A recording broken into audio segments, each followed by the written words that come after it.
पुराने जमाने में वो थिएटर में वो नहीं चलती थी, पूरी रील चलती थी, वो फोटोज हैं, उनको जोड़ा गया तो वो वीडियो परसीव हो रहा है। ठीक वैसे ही ये थाउजेंड्स ऑफ एनर्जीज का कोलैबोरेशन है, ये मैं परसीव नहीं कर पा रहा हूँ बिकॉज मेरी सेंसेस के पास वो एबिलिटी नहीं है। Let's try to decode the science. कैसे करना है? एक छोटा सा गुड़ का टुकड़ा, चीनी का टुकड़ा या कुछ भी रख दो, तो क्या आपको मार्केटिंग करनी पड़ेगी कि चींटियां आओ और गुड़ खाओ? हमारे पास रिट्रीट में जब लोग आते हैं, जब वो ध्यान में होते हैं, वो दूसरे का ऑरा देख पाते हैं कि 10-10 फीट तक ऑरा जा रहा है, 10-10 फीट तक। माया इज लाइक अ जेलर। हमें 5 सेंसेस दी, उसने कहा इसी से ही तुम्हें आनंद मिलेगा, इसी से ही तुम्हें खुशी मिलेगी, इसी से ही जॉय फील करोगे और इसके ट्रैप में रहोगे। लेकिन जब हम ध्यान में आप किसी के साथ बैठोगे, आपको पता चल जाएगा ये इंसान अच्छा है, बुरा है, इससे बात करनी चाहिए, नहीं करनी चाहिए। मैं तो कहता हूँ ये ट्रेनिंग बच्चों को दी जानी चाहिए, स्कूल्स में दी जानी चाहिए। जब आप रिलैक्स होते हो तो आप मांगते नहीं हो, वो बात करता है और आप सुनते हो। कि जो व्यक्ति थोड़ा इवॉल्व है, जो ओल्ड सोल है, जो एनर्जीज के लेवल पर थोड़ा सा काम करता है, वो न सिर्फ खुद को बदलता है, वो अपने आसपास के 2 लाख लोगों तक को प्रभावित कर सकता है। कृष्ण ने कहा अर्जुन को कि या तो तुम इसको एक्सेप्ट करो कि तुमको कुछ नहीं मिल रहा है पांडवों से और फिर से अज्ञातवास में चले जाओ, या फिर टेक अ स्टेप। वो एक कोट है ना, if you can think it और believe it then you can achieve it. आज हमारे जो भी व्यूअर्स, जो भी हमें सुन रहे हैं, अगर उनके माइंड में किसी भी तरह का गोल है, वो हेल्थ से रिलेटेड हो, फाइनेंस से रिलेटेड हो, करियर से रिलेटेड हो, रिलेशनशिप से रिलेटेड हो, they can make it possible. Actually अगर हम किसी भी चीज के मैनिफेस्टेशन की बात करते हैं या हम किसी चीज को अचीव करने की बात करते हैं, तो हम उसको एनर्जी के पॉइंट ऑफ व्यू से देखते हैं। 5 लेयर्स हमारे पास हैं: अन्नमय कोश, प्राणमय कोश, मनोमय कोश, विज्ञानमय कोश एंड आनंदमय कोश। सबसे पहला अन्नमय कोश, which is the physical body. Second layer is the pranamaya kosha, जहां पर हमारे एनर्जी बॉडी की 72,000 नाड़ियां फ्लो कर रही हैं। And we have 7 energy centres, 7 chakra जिनको बोला गया इस बॉडी में। द थर्ड लेयर इज मनोमय कोश, जहां पर हमारे इमोशंस, हमारी फीलिंग्स, हमारे थॉट्स रिजाइड करते हैं। द फोर्थ लेयर इज विज्ञानमय कोश, जहां पर हमारी बुद्धि रिजाइड करती है, विच is the intellectual body. And fifth layer is आनंदमय कोश, which is the bliss centre, जिसको हम सोल के लेवल पे हम कह सकते हैं। निकोला टेस्ला ने एक बहुत खूबसूरत स्टेटमेंट दी थी। He said, if you want to find out the secrets of this universe, think in terms of energy, frequency and vibration. What is energy, frequency and vibration? You have 2 layers जो इस energy, frequency and vibration में deal कर रही हैं, that is मनोमय कोश and प्राणमय कोश, your emotions, your thoughts and your energy. Exactly. This body is not dealing in energy. तो आपको कहां पे काम करना पड़ेगा? अपने मनोमय कोश पे और प्राणमय कोश, एनर्जीज पे और माइंड पे। हम किस पे कर रहे हैं? सिर्फ बॉडी पे। मैनिफेस्ट किस पे कर रहे हैं? मैटर पे। ये चेयर मिल जाए, ये गाड़ी मिल जाए, वो शादी हो जाए, वो ये, हम सब मैटर टू मैटर काम कर रहे हैं। बट क्वांटम फिजिक्स कहता है this is not how it works. Right. ये काम करता है एनर्जी टू एनर्जी। आइंस्टीन का सबसे बड़ा प्रिंसिपल E = mc²। उन्होंने टाइम डायलेशन के कॉन्सेप्ट को प्रूव किया। उन्होंने बताया कि matter is not matter, internally it is also energy, but we as a human being are not able to perceive it as energy. Gautam Buddha को ज्ञान होता है, वो कहते हैं देखने वाला देख लिया गया, शरीर नहीं है यहाँ तो सिर्फ चेतना है। बट इस ह्यूमन बॉडी के पास वो कैपेसिटी नहीं है कि वो आपको शुद्ध चेतना रूप में देख पाए। लिमिटेशन है। रील देखो, पुराने जमाने में वो थिएटर में वो नहीं चलती थी, पूरी रील चलती थी, ऐसा खोल, वो फोटोज हैं। राइट। उनको जोड़ा गया तो वो वीडियो परसीव हो रहा है, वो स्क्रीन पे लग रहा है वीडियो है, बट वो फोटोज हैं। वो इतना रैपिडली चल रही है कि ह्यूमन आई ये आइडेंटिफाई नहीं कर पा रही कि ये थाउजेंड्स ऑफ फोटोज का कोलैबोरेशन है। Right. ठीक वैसे ही ये थाउजेंड्स ऑफ एनर्जीज का कोलैबोरेशन है, ये मैं परसीव नहीं कर पा रहा हूं बिकॉज मेरी सेंसेस के पास वो एबिलिटी नहीं है। Very true, very true. और जब हम सेंसेस से पार जाते हैं तो फिर पता चलता है कि एनर्जी के लेवल पर काम करना कैसे है, हाउ मैनिफेस्टेशन वर्क्स, कैसे मैं अपनी वो जो निकोला टेस्ला कह रहे हैं ना, think in terms of energy, frequency and vibration, कैसे उस लेवल पर आकर काम कर सकता हूँ। Beautiful, beautiful. थोड़ा सा इसको डीप डाइव करते हैं। तो क्या एक स्टेप बाय स्टेप अप्रोच हो सकती है? Let's try to decode the science. कैसे करना है ये? कैसे अन्नमय कोश, प्राणमय कोश, वो जो डीप ऑल दीज लेयर्स को कैसे एक एक करके अनलॉक करना है? And how can our audience do that? हम सबके साथ कई बार लाइफ में ऐसा हुआ है कि हमारी कोई चीज खो गई है। हमने कार की कीज कहीं रख दी, हमने स्पेक्स कहीं रख दिए, ग्लेयर्स कहीं रख दिए, कुछ भी कहीं रख दिया, और फिर हम उसको ढूंढते हैं। राइट। जब हम ढूंढते हैं तो वो हमें नहीं मिलता, लेकिन हम आराम से आके बैठे, पानी का ग्लास लिया, माइंड अरे यार वहां पे रखा था। अगर हम इसको थोड़ा सा ब्रेनस्टॉर्म करें अभी कि जब मैंने अपने दिमाग के पूरे घोड़े दौड़ा रखे हैं तो मुझे वो चीज मिल नहीं रही। इनफैक्ट 4 लोग घर के ढूंढने में लगे हुए हैं, लेकिन जब मैं ढूंढ ही नहीं रहा हूं, मींस मैं खोज ही नहीं रहा, तो मेरे माइंड में एकदम से आता है कि वहां रखा है। जब मैं ढूंढ रहा हूं तो मैं इस लिमिटेड बुद्धि का प्रयोग कर रहा हूं। जब मैं नहीं ढूंढ रहा और मैं सरेंडर्ड हूं, अब मैं दौड़ना छोड़ चुका हूं, तो अब मैं उस यूनिवर्सल एनर्जी के साथ कनेक्ट करता हूं जिसके पास वो इंफॉर्मेशन है कि कहां रखा है। और इसको हम बोल देते हैं it happens when you least expect it. Actually least expect का मतलब ये है, क्योंकि जब आप एक्सपेक्ट कर रहे होते हो ना, तब आप स्ट्रेस में होते हो। जब आप एक्सपेक्ट कर रहे हो तब आप फियर में भी होते हो। नहीं मिला तो कैसे पढ़ूंगा, मेरा चश्मा नहीं मिला कैसे पढ़ूंगा, फियर है ना कि नहीं मिला तो क्या करूंगा। तीसरा इमोशन क्या है? डाउट, मिलेगा भी कि नहीं मिलेगा। मेरा वॉलेट में मेरी आईडीज थी, मेरे कार्ड से मैंने मिलेगा भी नहीं मिलेगा पुलिस। तो जितने भी इमोशंस हैं आप सब देखो, सब बिल्कुल लोअर फ्रीक्वेंसी के इमोशंस हैं। लेकिन जैसे ही मैंने छोड़ा, मैंने लेट गो किया, अब मैं ये नहीं कह रहा हूं कि मैं बहुत एलिवेटेड स्टेट पर चला गया, लेकिन मैं उस नेगेटिव स्टेट से बाहर आ गया। राइट, वो फियर हट गया। Absence of fear, absence of self doubt, क्योंकि ट्राई ही नहीं कर रहे हैं तो कोई डाउट्स ही नहीं आ रहे हैं, होगा नहीं होगा, उस मैथ साइंस से बाहर निकल चुके हैं। एक्चुअली अब वो एब्सेंस है उन इमोशंस का, तो I M at a neutral state. Neutral state क्या है? Neutral state is a state of bliss, it's a state of Joy, it's a state of love. मैं एक एग्जांपल देना चाहूंगा। गैलीलियो गैलीली जिन्होंने टेलीस्कोप बनाया, 1600 एडी में उन्होंने टेलीस्कोप बनाया। उससे पहले तो ये लगता था कि sun is revolving around the earth. Galileo Galilei 1600 AD में आए, हमने देखा कि मून है, फिर हमें पता चला कि sun is not revolving around the earth, we are revolving around the sun. ये मार्स है, ये जुपिटर है, ये सैटर्न है, ये है। हमारे यहां पर 5-5 हजार साल पहले नवग्रह के मंदिर हैं। कोई टेलीस्कोप नहीं है, और इनफैक्ट हमारे पास कोई ऐसा व्हीकल भी नहीं है कि जिससे हम स्पेस में जाके देख सकें कि अच्छा ये यहां पर है, ये यहां पर है। ये हमारे पास कुछ भी नहीं है, फिर भी हमारे पास नवग्रह के मंदिर कैसे पूजे जा रहे हैं। सूर्य है, चंद्र है, बृहस्पति है, शनि है। और इनफैक्ट हमने तो ये भी बताया, हमारे योगियों ने जो अपने अंदर उतरे, अपने प्राणमय और मनोमय कोश में, कि सैटर्न का नंबर 8 है। क्यों? क्योंकि आज जब हम उसको टेलीस्कोप से देख पाते हैं, हमें पता चलता है कि उसके चारों तरफ एक रिंग है जो 8 का शेप बनाती है। उन लोगों को कैसे पता? सोचो तो, कैसे पता? वो जब उस हायर इंटेलेक्ट से कनेक्ट करते हैं तो ये लिमिटेड बुद्धि काम नहीं करती, फिर वो चेतना आपसे बात करती है। तो कई बार लोग मुझसे पूछते हैं, सर प्रेयर काम नहीं कर रही। मैंने कहा क्योंकि तुम कर रहे हो इसलिए काम नहीं कर रही। When you are talking then God is listening. जब आप चुप होते हो तो वो बात करता है। मैं अभी एक कोट कर रहा था, एक गजल थी लता मंगेशकर की, बहुत खूबसूरत। वो कहती है, जो भी बुरा भला है अल्लाह जानता है, बंदे के दिल में क्या है अल्लाह जानता है। उसको जो भी नाम दें, भगवान, अल्लाह, वाहिगुरु, गॉड, खुदा, परमात्मा, वो सब जानता है। उससे मांगना नहीं है। अगर हम मांगते हैं तो मांगने में लैक है। मैं किस स्टेट से मांग रहा हूं? Because I am in lack. मैं क्यों मांग रहा हूं? Because I am in doubt and fear. So मैं मैनिफेस्ट कहां से कर पाऊंगा? लैक से, डाउट से, फियर से। मांग में बढ़िया रहा हूं कि एक गाड़ी दे दो, 1 करोड़ रुपए, लेकिन मेरी इमोशंस, मेरी स्टेट, मेरे मनोमय कोश की स्टेट क्या है? लैक। जितना मुझे पता है, अब वो मेरी सोच भी तो अबंडेंस की नहीं हो सकती ना। Exactly. मेरी सोच ही छोटी होगी कि मुझे इतना ही चाहिए, तो उतना ही मिल सकता है मैक्सिमम। एग्जैक्टली। उसके बियॉन्ड तो मैं ना देख पा रही हूँ ना सोच पा रही हूँ। और मुझे तो ये भी नहीं पता कि जो मैं मांग रहा हूँ मेरे लिए सही भी है या नहीं है। मेरे पास एक लड़की आई, वो बोली कि सर मैंने लॉ ऑफ अट्रैक्शन में इतना बिलीव करती हूँ, मैंने लॉ ऑफ अट्रैक्शन लगाया और मैंने अपने पार्टनर को अट्रैक्ट कर लिया। मतलब लिटरली मैं उसके वर्ड्स बता रहा हूँ, मैंने अपने पार्टनर को अट्रैक्ट कर लिया। इतना ज्यादा मैं लॉ ऑफ अट्रैक्शन में बिलीव करती थी कि अब हमारी शादी हो गई। तो मैंने कहा देन व्हाट? बोली आज हमारा जूता बजता है।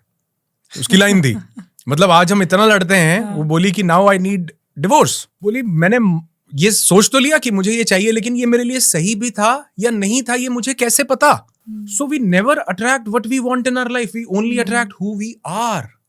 आप ये सोचो कि मुझे जिसके पास ग्रैटिट्यूड हो, जो करुणावान हो, जो मेरे साथ हेल्पफुल हो, जो मेरे साथ एक ट्विन फ्लेम बन के चले, आप ये चीजें अट्रैक्ट करो। आप गलत लगे हुए हो कि पर्सन, गाड़ी, पैसा, बंगला, नहीं, उससे मिलने वाला इमोशन क्या फुलफिल होगा तुम्हारा। तो मुझे लगता है कि अगर हम एनर्जी के लेवल पर आकर देखें, जहां पर क्या चीजें हैं, हमारे इमोशंस, हमारी फीलिंग्स और हमारी जो एनर्जी जो हमारे 72,000 नाड़ियों में फ्लो कर रही है, अगर हम इन तीनों को बैलेंस करें तो हर चीज जो भी हम चाहते हैं हम उसे अट्रैक्ट नहीं करते, बल्कि वो हमारे पास आती है। वो लोग आपको चुनेंगे, वो ढूंढ के आपके पास आएंगे।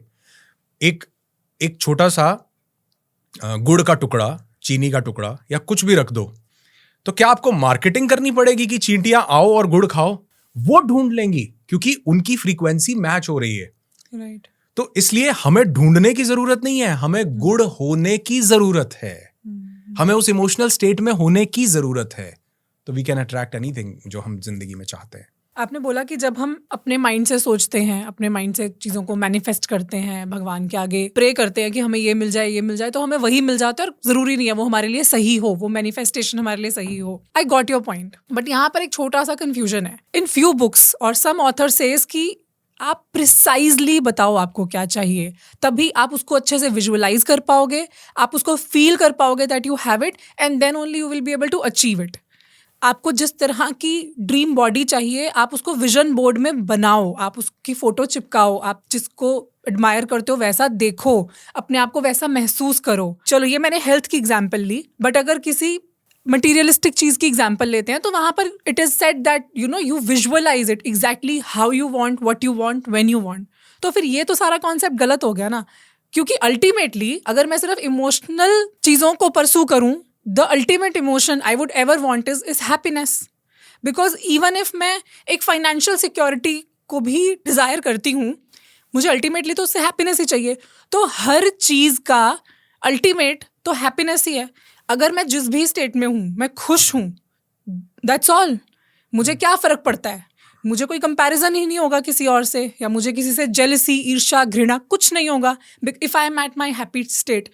सो डज दैट मीन कि मुझे अगर कुछ भी मैनिफेस्ट करना है तो बस मैं सिर्फ एक हैप्पीनेस मैनिफेस्ट करती रहूं, and I stop thinking about all the wants and wishes and all the materialistic thoughts that I have, or all the materialistic dreams that I have? हम लेमन टर्म्स में एक एग्जांपल ले लेते हैं। मान लो किसी इंसान को एक कार चाहिए, तो अब स्विफ्ट डिजायर जो है ये उसके लिए एक हैप्पीनेस का वो बन जाएगी कि इसको जब मैं पाऊंगा तो मुझे सिग्निफिकेंस मिलेगी और मुझे हैप्पीनेस मिलेगी, राइट? लेकिन क्या स्विफ्ट डिजायर को पाने से मेरी हैप्पीनेस और मेरी सिग्निफिकेंस मेंटेन्ड भी रहेगी? कुछ टाइम के लिए रहेगी, कुछ टाइम के लिए रहेगी। उसके बाद मैं फिर से, क्योंकि जब मैं ये कहता हूं I want this in my life, तो यूनिवर्स कहता है वॉन्ट करते रहो, फिर चाहते रहो। अगर मैंने इमोशनल उस पे काम नहीं किया तो मैं पा भी लूंगा और उसके बाद भी मेरे पास फुलफिलमेंट नहीं है। राइट। अभी हम थोड़ी देर पहले बात कर रहे थे, जैसे एक इंसान कहता है कि मुझे लाइफ में 1 करोड़ रुपए कमाने हैं, तो मैं कहता हूं अच्छा 1 करोड़ रुपए कमा लोगे तो उसके बाद क्या होगा, कैसा फील करोगे? वो बोलता है सबसे पहला इमोशन यही आता है कि मैं हैप्पी फील करूंगा। मैंने कहा अच्छा 1 करोड़ रुपया चाहिए क्यों, मतलब तुम कमाना चाह क्यों? बोलता है सर मैं ना सिक्योर फील करूंगा, मेरी लाइफ में एक सिक्योरिटी आ जाएगी, मेरे को लगेगा ऐसा। मैंने कहा ठीक है, अब दूसरा इमोशन मिल गया, सिक्योरिटी। फिर मैं कहता हूं अगर मान लो 1 करोड़ रुपया मिला तो क्या करोगे? वो कहता है सर ग्रैटिट्यूड करूंगा कि मेरे को 1 करोड़। तीसरा इमोशन मिल गया, ग्रैटिट्यूड। अगर आपको 1 करोड़ रुपया मिला तो आपकी पूरे दिन की स्टेट क्या रहेगी? वो बोलता है जॉयफुल रहेगी सर, मैं तो बहुत आनंदित रहूंगा, ब्लिस के साथ पूरा दिन बिताऊंगा। तो यानी मुझे एक्चुअल में 1 करोड़ रुपया नहीं चाहिए। 1 करोड़ रुपया मैं फिजिकली एज अ मैटर तो सोच रहा हूं, लेकिन मुझे उसके पीछे क्या चाहिए? मुझे चाहिए सिक्योरिटी, मुझे चाहिए हैप्पीनेस, मुझे चाहिए जॉय और मुझे चाहिए ग्रैटिट्यूड। 1 करोड़ रुपया मिल गया, 1 महीने बाद मुझे लगेगा कि मुझे 10 चाहिए, और फिर से मैं उसी रेस में लगूंगा कि अब मुझे 10 के प्रोसेस को मैनिफेस्ट करना है। क्योंकि अब मेरी definition of gratitude, definition of Joy, definition of security change हो गई है। 1 करोड़ से 10 करोड़ हो गई है, क्योंकि 1 करोड़ के प्रोसेस में मैंने वो जो डेफिनेशन थी उसको जिया नहीं, मैंने सिर्फ गोल को जिया। ये पूरी जर्नी थी, प्रोसेस को नहीं जिया। और प्रोसेस को जीने का एक ही तरीका है कि अगर मुझे 1 करोड़ रुपया मिला, हेल्थ मिली, रिलेशनशिप्स मिले, कुछ भी मिला, तो इसके बाद मैं महसूस कैसा करूंगा? जॉयफुल, हैप्पी, सेफ्टी मेरे को होगी, सिक्योरिटी मुझे होगी, कंटेंटमेंट फील करूंगा। तो मैं वो कंटेंटमेंट को अपना प्रोसेस बना लूं, तो मैं उस जॉय को अपना प्रोसेस बना लूं, मैं उस ग्रैटिट्यूड को अपना प्रोसेस बना लूं। और वो ग्रैटिट्यूड सिर्फ उस चीज से एसोसिएटेड नहीं है। राइट। मान लीजिए आप यूएस घूमने के लिए गए, आपको यूएस घूम के बड़ा अच्छा लगा, आपको बहुत अच्छी जगह, साफ सुथरा, आपको बड़ा ऐसा लगा सेफ्टी है, सिक्योरिटी है, बड़ा मतलब कोई दिक्कत नहीं है, कोई स्टॉक नहीं कर सकता यहाँ, ऐसा नहीं वैसा नहीं। क्या वैसी ही सिक्योरिटी, क्या वैसी ही सेफ्टी, क्या वैसा ही प्यार, क्या वैसी ही खुशी अपने भाई के कंधे पर सर रख के नहीं आती?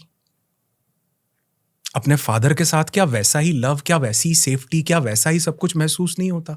होता है ना? तो मुझे वो जो एक चीज है, वो इमोशन सिर्फ उस एक चीज पे डिपेंडेंट नहीं है, वो बहुत सी चीजों पे डिपेंडेंट है। तो अगर मुझे वो 1 करोड़ पाके या यूएस जाके या कार लेके मुझे जो फुलफिलमेंट होगी इन terms of emotions and feelings, right, मैं वो इमोशंस और फीलिंग्स 10 चीजों में ढूंढना शुरू करूं कि यार जब मैं पानी पीता हूं, आय मुझे आई लव दिस थिंग, मेरी प्यास बुझती है, मैं ग्रैटिट्यूड करता हूं, thank you God for giving me this beautiful water, मेरी प्यास। तो मैं वो जो इमोशंस हैं, अगर मैं उनको प्रेजेंट रियलिटी में जीना शुरू करूं, तो जैसे अभी आपने बोला और किसी ने मुझे भी बोला कि सर पैसे मिल जाएंगे, इतने पैसे कमा लूंगा तो आई विल बी हैप्पी। मैंने कहा हैप्पी हो जाओगे तो पैसे अपने आप आ जाएंगे, पैसे कमाने से हैप्पीनेस नहीं मिलेगी। क्योंकि हमने देखा कि जब हम सिर्फ डेस्टिनेशन पे फोकस कर रहे हैं तो वहां पहुंच के इंसान होलो पहुंचता है, बिल्कुल खाली, क्योंकि उसका प्रोसेस क्या हो चुका है, दौड़ने का, भागने का, फियर का, लस्ट का, ग्रीड का। लेकिन अगर वो उस प्रोसेस को एंजॉय कर रहा है तो डेस्टिनेशन भी जल्दी आएगा, ब्यूटीफुल आएगा, और उसको परवाह भी नहीं है कि आया आया, नहीं आया निकल गया। आई एम लविंग दिस, मैं इस जर्नी को मोहब्बत से जी रहा हूं। और उसको जीने का एक ही तरीका है कि वो इमोशंस जो आपको फ्यूचर में मिलेंगे उनको प्रेजेंट में ले आओ। आप कार को, 1 करोड़ को, अच्छे रिलेशन को, अच्छी हेल्थ को तो प्रेजेंट में नहीं ला सकते। उसका जो बाय प्रोडक्ट इमोशंस हैं उनको ले आओ, उनको जीना शुरू करो, तो आप देखोगे कि life is so much beautiful. और एंड में हमें चाहिए भी तो यही। मान लो मेरी हेल्थ अच्छी हो जाए तो मैं क्या चाहूंगा कि मैं खुश हो जाऊंगा, मुझे यंग यूथ जैसा फील होगा। वो फीलिंग आज भी आपके पास हो सकती है यहाँ पर। और अगर आपने यहाँ क्रिएट की, your mind doesn't know the difference between imagination and reality. इसको अगर आपने ये फीलिंग दी तो इसको लगेगा I am living in this mode. जैसे खट्टे की फीलिंग लाते ही आपके स्लाइवरी ग्लैंड्स एक्टिवेट हो गए, वैसे ही पीस की फीलिंग लाते ही आपका सेरोटोनिन, आपका मेलाटोनिन, आपका पीनियल ग्लैंड, आपका ऑक्सीटोसिन, ये सब एक्टिवेट हो जाते हैं। So these are healing chemicals. और बॉडी अंदर से केमिकल्स रिलीज करती है, बाहर से वेव्स रिलीज करती है, जिनको आज हम पकड़ पाते हैं through EEG, fMRI scans and all. एक स्टडी ने ये भी प्रूव किया था कि ह्यूमन बॉडी एक्चुअली में ग्लो करती है, and it depends on the energy and vibrations that we are feeling from inside. Of course, the glow is very, very light. इतना prominent नहीं होता कि वो naked eye से दिखे, but a body actually eliminates energy, light, depending on how the person is feeling from inside. तो हमारी वो किस waves में है body, किस frequency में है, उस पर डिपेंड करता है हम कैसे अट्रैक्ट कर रहे हैं। हमारे जो सेल्स हैं, ट्रिलियंस ऑफ सेल्स हैं, हमारा जो सांस लेने का प्रोसेस है, इसमें जब हमारे पास इनफ कार्बन डाइऑक्साइड होती है ना, तो उसमें जो हमारी ऑक्सीजन है उसका एब्जॉर्प्शन बेटर हो जाता है। और ऑक्सीजन जब एब्जॉर्ब होती है हमारे सेल में जाके उसका एक बर्निंग का प्रोसेस होता है। उस बर्निंग के प्रोसेस में माइक्रोफोटॉन्स रिलीज होते हैं। ये प्रैक्टिकल है। वो फोटॉन्स क्या है, वो बेसिकली लाइट है। और जैसे हमने बोला कि वो बहुत सटल लेवल पे होती है, ये बहुत मैसिव लेवल पे होती है। हमारे पास रिट्रीट में जब लोग आते हैं, जब वो ध्यान में होते हैं, वो दूसरे का ऑरा देख पाते हैं कि 10-10 फीट तक ऑरा जा रहा है, 10-10 फीट तक। लेकिन नेकेड आइज के पास ये एबिलिटी नहीं है। हमारी इन 5 सेंसेस के, दिस इज हाउ माया ने हमको ट्रैप किया। माया ने कहा कि सिर्फ शरीर बने रहो, ये जो लर्निंग के लिए प्लेग्राउंड में भेजा गया था, इस प्लेग्राउंड से बाहर नहीं निकलने देंगे। माया इज लाइक अ जेलर। उसने कहा कि तुमको वहां से लर्निंग के लिए इस जेल में भेजा गया है, अब मैं देखती हूँ कि तुम इससे बाहर कैसे निकलते हो। तो माया ने सबसे पहला गेम क्या प्ले किया, हमें 5 सेंसेस दी। उसने कहा इसी से ही तुम्हें आनंद मिलेगा, इसी से ही तुम्हें खुशी मिलेगी, इसी से जॉय फील करोगे और इसके ट्रैप में रहोगे। लेकिन जब हम ध्यान में इन 5 सेंसेस से ऊपर जाते हैं, हम इनसे आगे बढ़ते हैं, तो हमारी एक 6th सेंस ओपन होती है, जिसको हमारे शास्त्रों में ब्रह्म रंध्र कहा गया, विच इज राइट हियर। जैसे एक छोटा बच्चा होता है ना, आप भी छोटे रहे होंगे, तो आप अपने मम्मी से कभी पूछिएगा कि छोटे बच्चे के यहाँ पे ना एक जगह खाली होती है, यहाँ पे इसको हमारे पंजाबी में बोलते हैं तालू। और ये जगह होलो होती है, होलो बिल्कुल खाली, मतलब ऐसा फिंगर लगाओ तो फिंगर अंदर जाती है। और बड़े लोग बोलते हैं यहाँ टच नहीं करना, यहाँ टच नहीं करना। अच्छा, आपने कभी देखा होगा एक छोटा बच्चा होता है, इन्फेंट बिल्कुल छोटा, वो सोया हुआ है लेकिन वो हंस रहा है अपने आप ही, वो अपने आप ही रो रहा है। अरे अभी तो हमने उसको बताया नहीं, तू हिंदू है, मुसलमान है, डॉक्टर बनेगा, यूट्यूबर बनेगा, क्या इंस्टाग्रामर क्या बनेगा। अभी उसे उसके पास ये कहां से आ रहा है? बिकॉज वो कनेक्टेड है उस ब्रह्म रंध्र के थ्रू अपनी पास्ट लाइफ के साथ। और 6 महीने बाद ये फिजिकल पार्ट बंद हो जाता है और वो बच्चे का हंसना रोना भी बंद हो जाता है। वो सिर्फ भूख लगेगी तो रोएगा, कोई दर्द होगी तो रोएगा, या आप उसको हंसाओगे तो हंसेगा। तो ये कनेक्टेड है वहां से। तो ऐसे ही जब हम अपनी एनर्जीज के ऊपर काम करते हैं और एक्चुअल में हम उन एनर्जीज को, हम तो क्योंकि इनको महसूस कर पाते हैं ऑन डेली बेसिस, तो आप देखते हो कि आप लोगों के ऑरा को देख पा रहे हो, उनकी एनर्जीज को रीड कर पा रहे हो। आप किसी के साथ बैठोगे, आपको पता चल जाएगा ये इंसान अच्छा है, बुरा है, इससे बात करनी चाहिए, नहीं करनी चाहिए। मैं तो कहता हूँ ये ट्रेनिंग बच्चों को दी जानी चाहिए, स्कूल्स में दी जानी चाहिए।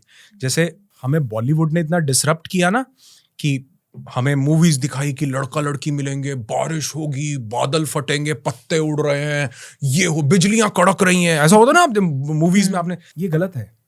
एक ज़ेन मंक कहता है जब आपका ट्रू सोलमेट, आपका लाइफ पार्टनर मिलेगा ना, आप शांत हो जाओगे, आप रिलैक्स हो जाओगे, आप उस न्यूट्रल स्टेट पे आ जाओगे, आपकी बॉडी चेरिश करेगी उस मूवमेंट को। बिजलियां नहीं कड़केंगी, बिजलियां कड़केंगी इट्स अ साइन कि जूता भी कड़केगा कल को। आप काम हो जाओगे, आप रिलैक्स। और ये आप कब फील कर पाते हो? When you are in that state. नहीं हो तो आपको एक्सटर्नली लगेगा कि यार पत्ते उड़े, दिल धड़कन तेज हो रही है, तो it means it's not good for you. Exactly right. आप काम हो जाओगे, शांत हो जाओगे, रिलैक्स। आपको लगेगा कि यही वो है जो सोलमेट हो सकता है, जिसके साथ ट्विन फ्लेम हो सकता है। तो जब हम एनर्जीज को डिकोड करना शुरू करते हैं तो इतने गहरे लेवल्स हैं, इतने गहरे। Now you know how to identify your red flag and green flag. Actually और ये मैं बोलता हूँ कि ये बच्चों को, स्पेशली गर्ल्स को, स्कूल्स में ये चीज सिखाई जानी चाहिए कि वो मेडिटेशन प्रैक्टिसेस करें ताकि वो इंसान को समझ सकें। और हमारे एंशिएंट इंडिया में ये एक पार्ट हुआ करता था, जो गुरुकुल पद्धति थी, उसमें लोगों को उनकी एनर्जीज को एलिवेट किया जाता था, लोगों को पहचानने के लिए कि ये इंसान सही है या नहीं है, ये आपके साथ कल को कैसा बिहेव कर सकता है। ये आर्ट अगर सबको मिल जाए तो फिर तो कितना इजी हो जाएगा। हाँ, आज जो हमें लगता है ना कि हम ऐसे कंट्री से आते हैं, फॉरेनर्स यहाँ पे आते हैं, वो कहते हैं यहाँ पर फीमेल्स को सप्रेस करके रखा गया, यहाँ पर ये ऐसा नहीं था। ये बहुत बाद में शुरू हुआ, हमारे एंशिएंट इंडिया का ये पार्ट नहीं था। यहाँ पर स्त्री को देवी की तरह पूजा जाता था, यहाँ पर उसी को दुर्गा, उसी को सरस्वती, उसी को लक्ष्मी बताया जाता, उसकी पूजा होती थी, घर में पैसा आता था, उसको बंद करके नहीं रखा जाता था। वो थी जिसको स्वयंवर करने का अधिकार था कि 100 लोगों में तुम चुनो कि तुम्हारा वर कौन होगा। उसको इतनी आजादी दी जाती थी, उसको इतना खुलापन दिया जाता था। आदमी को नहीं स्वयंवर करने का अधिकार था कि तुम चूज करो, स्त्री को था। तो ये एनर्जीज उस समय काम करती थी, उस समय वो चीजें हमें पता थी। हमने सिर्फ अपने आप को जैसे जैसे बॉडी समझना शुरू किया, वैसे वैसे हम इन चीजों से दूर होते गए। और कहीं ना कहीं इसने जो हमें डिस्कनेक्ट किया है हमारी एनर्जीज और हमारे माइंड से, ये सब उसका डिसरप्शन है कि हम आज मैनिफेस्टेशन के लिए ढूंढ रहे हैं, हम आज लॉ ऑफ अट्रैक्शन के लिए ढूंढ रहे हैं, हम आज हेल्थ के लिए ढूंढ रहे हैं। तो पहली चीज तो मुझे ये पता चली कि मैं अपने इमोशंस को उस भाव में रखूं। दूसरा, मैं वो हो जाऊं जो मैं चाहता हूं। तो मुझे पर्सन को अट्रैक्ट नहीं करना है, वो मटेरियल चीज है। Matter to matter law of attraction काम नहीं करता, वो तो फिर दुनियादारी का प्रोसेस है। जैसे लोग बोलते हैं कि सर मैंने ये 1 लाख रुपए का मोबाइल मैंने मैनिफेस्ट कर लिया। ये मैनिफेस्ट नहीं है, तुमने मेहनत की है, तुम्हें 6 महीने लगे हैं, काम किया है, सैलरी मिली है, 10-10 हजार जोड़े हैं, फिर EMI लगाई है और फिर तुमने ये फोन लिया है। ये मैटर टू मैटर है। एनर्जी टू एनर्जी ऐसे नहीं काम करती। एनर्जी के लिए जो चीज आपको चाहिए, केयरिंग हस्बैंड चाहिए तो आप केयरिंग हो जाओ। आप देखो वैसे लोग लाइफ में आने लगेंगे। आपका रेटिकुलर एक्टिवेटिंग सिस्टम वही चीज ढूंढता है जो आपकी स्टेट है। बट इसमें एक कॉन्ट्राडिक्शन है। जरूरी नहीं है कि एक इंसान जैसा है उसको एग्जैक्टली वैसा ही इंसान मिले। जो आप बोल रहे हो कि वैसे हो जाओ और आप वैसा अट्रैक्ट करोगे, but what we see in reality is opposite attracts each other, like not the magnetic forces but even humans, emotions, people, thought, all these things. वो सोल जो अपने फुल थ्रॉटल पे इवॉल्व नहीं हो पाई, उसको वो सोलमेट मिलेगा कि जो उसकी उन कमी की चीजों को पूरा करेगा। So ये तो कॉम्प्लीमेंटिंग नेचर हो गया ना। हाँ, लेकिन जो सोल इवॉल्व कर चुकी है उसको वैसा ही व्यक्ति मिलेगा जैसा वो है। तो उसके लिए पहले इवॉल्व होना जरूरी है एक्चुअली उसके लिए। और इवॉल्व होने के लिए ऐसा नहीं है कि मैं ये कोई मतलब 200-300 जन्म का प्रोसेस है, ये एक भाव का प्रोसेस है जो आज से भी हम शुरू कर सकते हैं। एक बुक थी बहुत अच्छी, उस बुक का नाम था the map of consciousness explained bye sir David Hawkins. उसमें उन्होंने एनर्जी के चार्ट को बनाया है और उन्होंने शेम को दिया है 20 पॉइंट, और ऐसे shame, guilt, apathy, grief, jealousy, anger, और ऐसा 20 से उन्होंने 1000 तक वो गए हैं, जिसमें 700 उन्होंने दिया है लव एंड ग्रैटिट्यूड को। प्यार को और करुणा को। तो वो बोलते हैं इंसान जिस तरह के भाव में होता है वो उसी तरह की वाइब्रेशनल स्टेट में होता है और उसको उसी तरह की चीजें अट्रैक्ट करती हैं जैसा वो होता है। लेकिन अगर आप देखोगे जैसे जैसे वो उस एलिवेटेड स्टेट में ऊपर चलता जाता है तो वो कुछ भी अट्रैक्ट नहीं करता बल्कि वो होता है।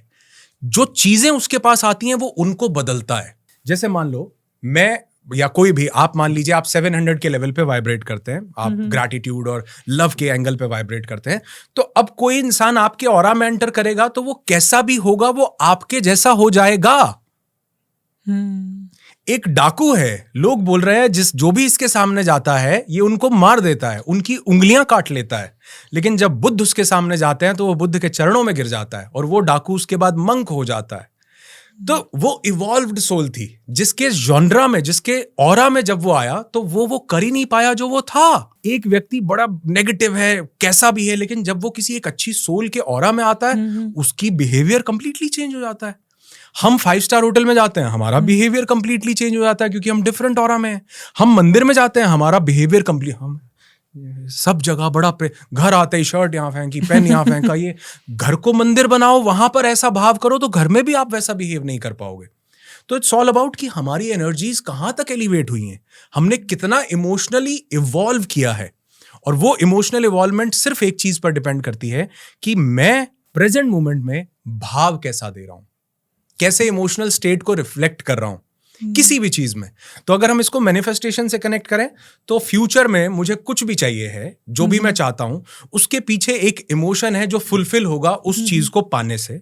अगर मैं उस इमोशन को करंट स्टेट में फील करना शुरू कर दूं सेकंड स्टेप में कि मैं वो हो जाऊं, तो मैं एक्चुअल में उस फील्ड पर उस फ्रीक्वेंसी पर वाइब्रेट करूंगा और उसी फ्रीक्वेंसी की चीज को मैं अपनी जिंदगी में अट्रैक्ट होता हुआ देखूंगा। उस स्टेट पे पहुंचने के लिए, जिस स्टेट की आप बात कर रहे हो, एक इंसान को महात्मा बुद्ध होना पड़ेगा।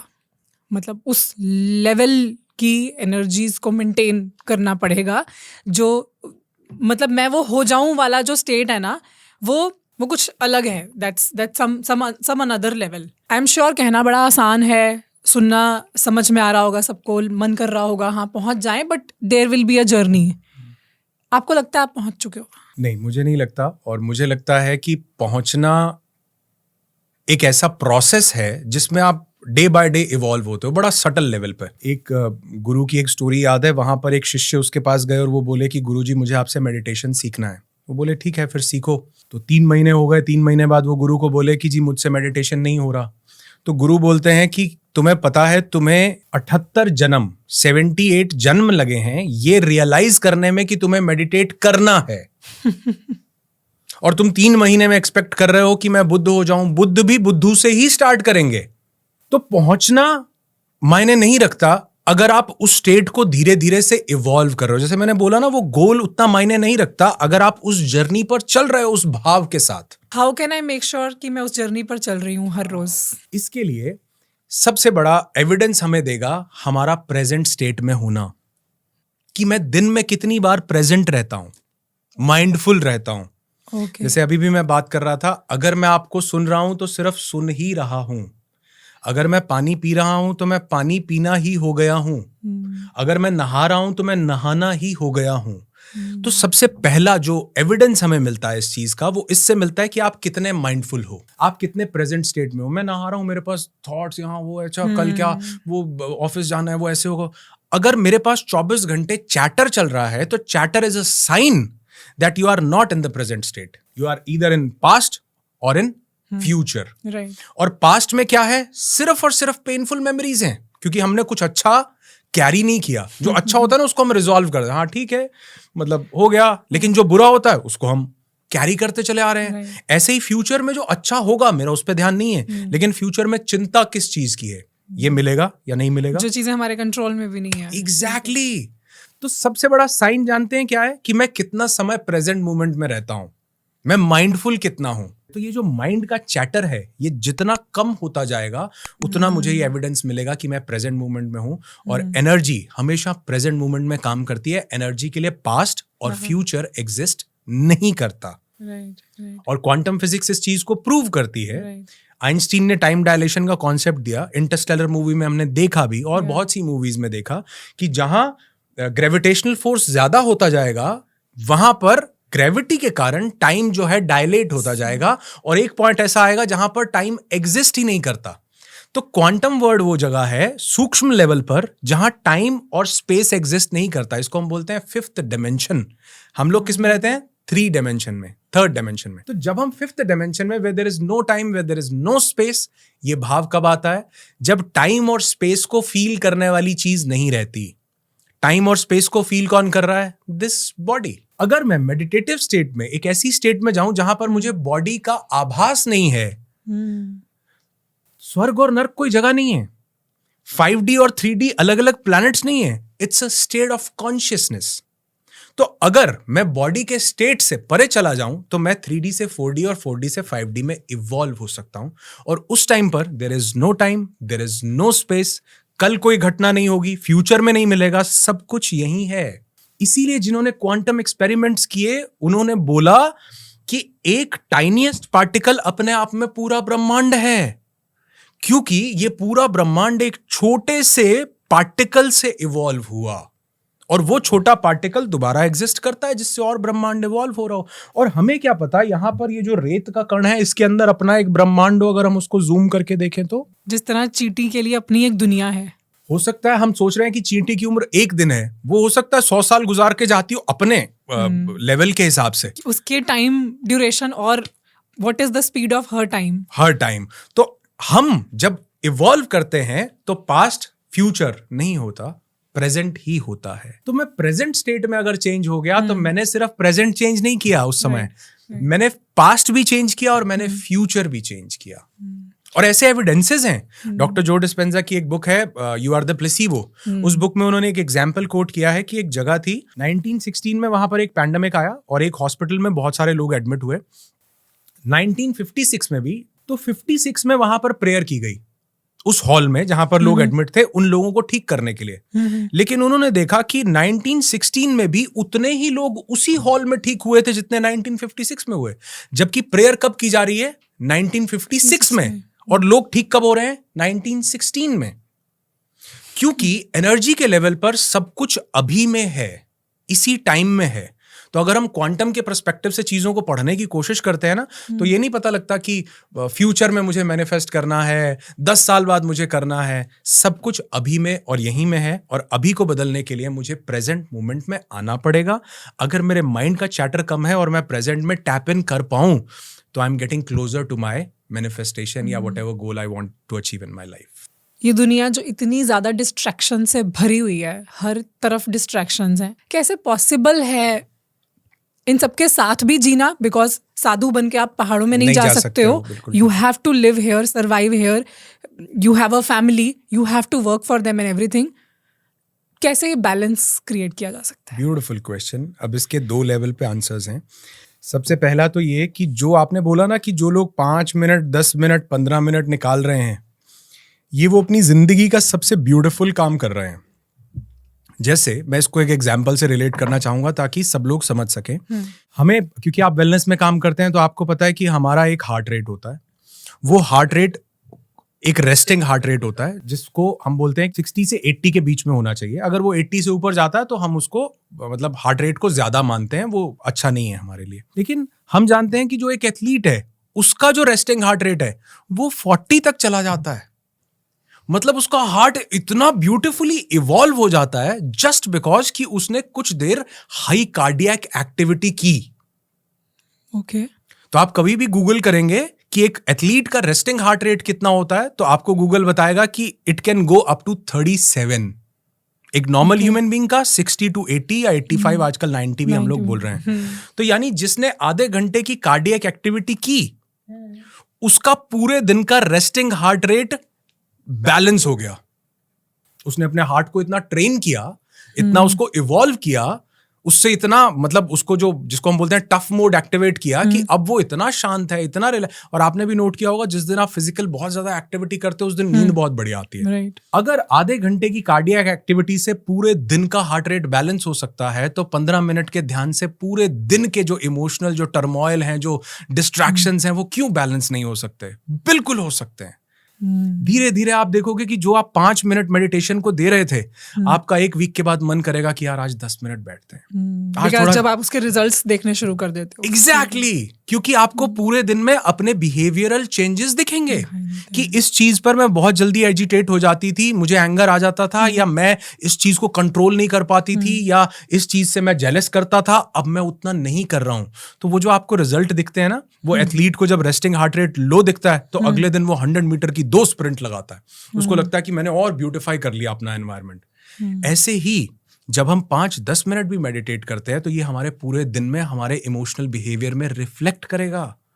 और दूसरी चीज, वो लोग जो 5-10 मिनट भी नहीं लगा पाते, उनके लिए सबसे अच्छा तरीका है माइंडफुलनेस, कि दिन में 2 एक्टिविटीज ऐसी चूज करो कि आप वही काम करोगे। जैसे मैंने ये कैसे चूज किया, मैंने शुरू किया ये ब्रश करने से और नहाने से।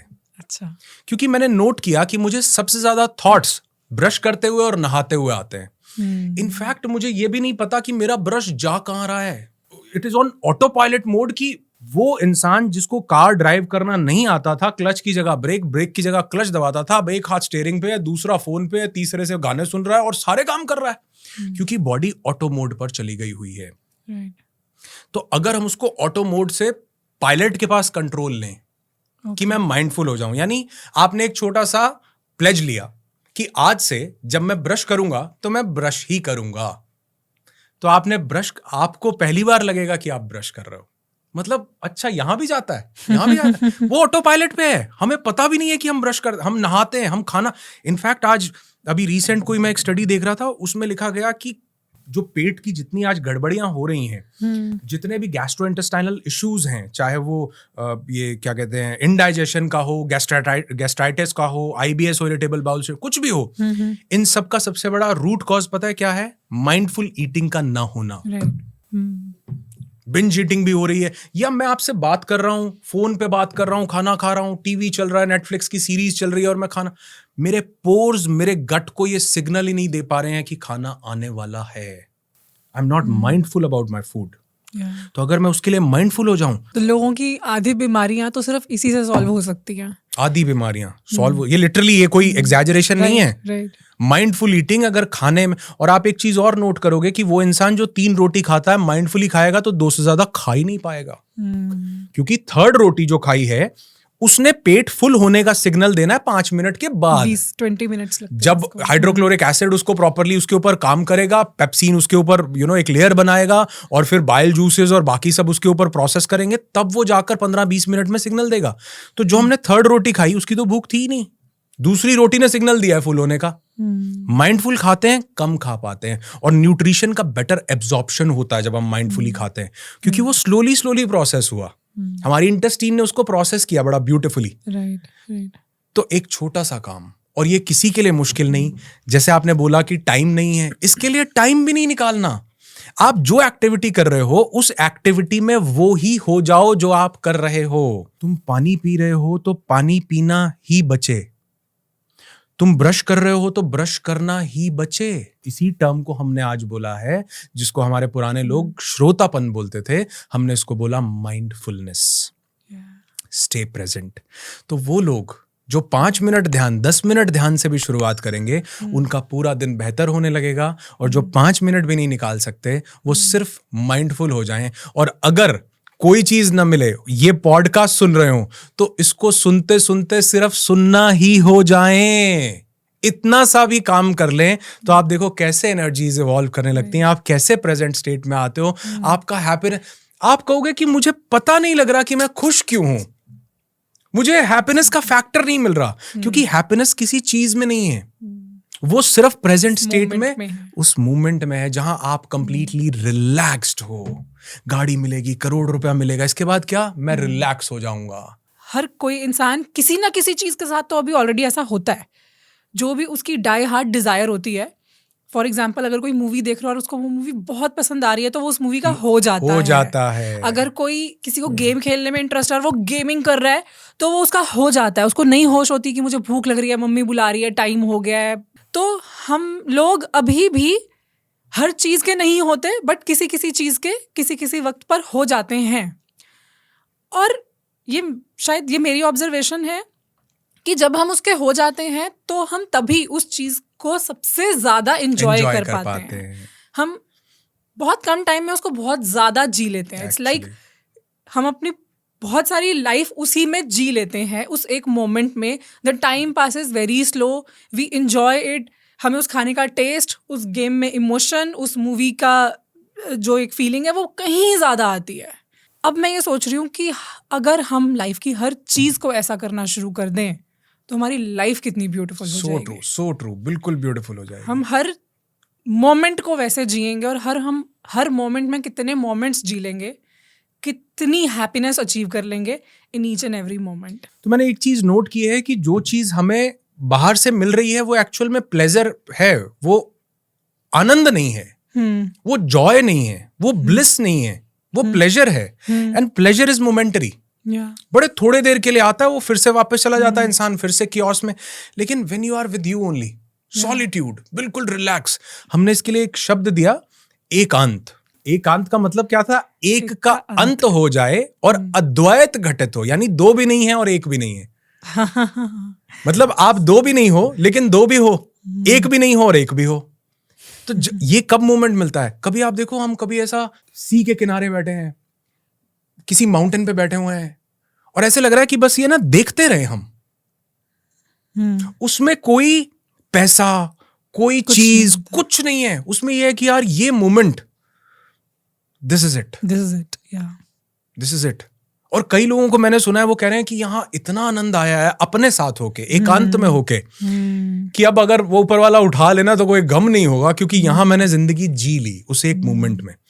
तो एक्चुअली हम जिंदगी जो जीते हैं ना, वो कौन सी मूवी थी, एक ब्लफ मास्टर, अभिषेक बच्चन की। उसमें उसको कोई डॉक्टर डिजीज बता देता है, तो उसका फ्रेंड होता है रितेश देशमुख। तो रितेश देशमुख को वो आके बोलता है कि डॉक्टर ने मुझे बोला तेरे पास 60 दिन बचे हैं जिंदगी जीने के लिए। तो वो बोलता है कि अच्छा, तेरी उम्र कितनी है? कहता है मेरी एज है 30 साल। तो वो कहता है 30 साल में वो दिन बता जो तूने जिए हों। कहता है 1 2 4 दिन गिन नहीं पाता वो। कहता है याद करके देख। कहता है चलो हद मार लेते हैं, तूने 7 दिन जिए होंगे।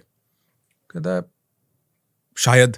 कहता चलो मान लेते हैं तूने 30 साल की उम्र में 30 दिन जिए होंगे, अग्री? वो कहता है अग्री। तो कहता है अब तेरे पास 2 जिंदगियां हैं जीने के लिए। ब्यूटीफुल। 2 जिंदगियां जी सकता है, 60 दिन। क्रेजी। एक एक दिन को जी। दिस इज लाइफ, प्रेजेंट में एंजॉय कर। What a beautiful planet I am on. क्या लोग हैं, क्या। मैं कई बार मुझे ऐसे लगता है कि यार ये ऊपर वाले ने कहां से सोचा होगा कि तुम्हें इंसान बनाऊं। मतलब ये भी तो एक इसके लिए भी तो ग्रैटिट्यूड हो सकता है कि I am a human being. I can feel, I can think. मेरे पास इवॉल्व होने की कैपेसिटी है, एनिमल्स के पास नहीं है, देवताओं के पास नहीं है। एक एनोलॉजी, एक स्टोरी ऐसा आती है कि गौतम बुद्ध को ज्ञान प्राप्त हुआ तो देवताओं ने फूल बरसाए, और गौतम बुद्ध जिस लेवल पर पहुंचे, देवताओं ने देखा होगा कि हम देवता होकर के भी इस लेवल पर नहीं पहुंच पाएंगे, क्योंकि we don't have this body. इस चेतना के साथ शरीर का जुड़ना जरूरी है, तब वो भोगता है, तब वो एक्सपीरियंस करता है, तब वो ब्लिस को महसूस करता है। क्योंकि बॉडी नहीं है, जब हमारे पास बॉडी नहीं रहती, जब हम चले जाते हैं, हमें क्या पता कौन कहाँ क्या कैसे। हम रात को भी हमारी ये बॉडी चली जाती है, पता है। हमारी स्लीप की 3 स्टेजेस होती हैं, रेम, लाइट और डीप स्लीप। जब हम डीप स्लीप में होते हैं, हमें ये पता ही नहीं कि मैं शरीर हूं, हमें पता ही नहीं कि मैं मेल हूं, फीमेल हूं, हिंदू हूं, मुसलमान हूं, यूट्यूबर हूं, इन्फ्लुएंसर हूं, डॉक्टर हूं, इंजीनियर, मुझे कुछ भी नहीं पता। उस स्टेट में मैं किसी भी चीज को अनुभव नहीं कर सकता। इनफैक्ट डीप स्लीप में हमें ड्रीम्स भी नहीं आते। वो भी रेम और लाइट के बीच का एक पार्ट होते हैं, जहां पर मेमोरी कंसोलिडेशन का एक फेज एक्टिवेट होता है। उसको भी जब ह्यूमन बॉडी का एक्सपीरियंस हमें मिलता है, तब हम वो ड्रीम स्टेट को अनुभव कर पाते हैं। Deep sleep is like death. तो इसलिए मैं बोलता हूं कि sleep is an unconscious meditation. Meditation is a conscious sleep.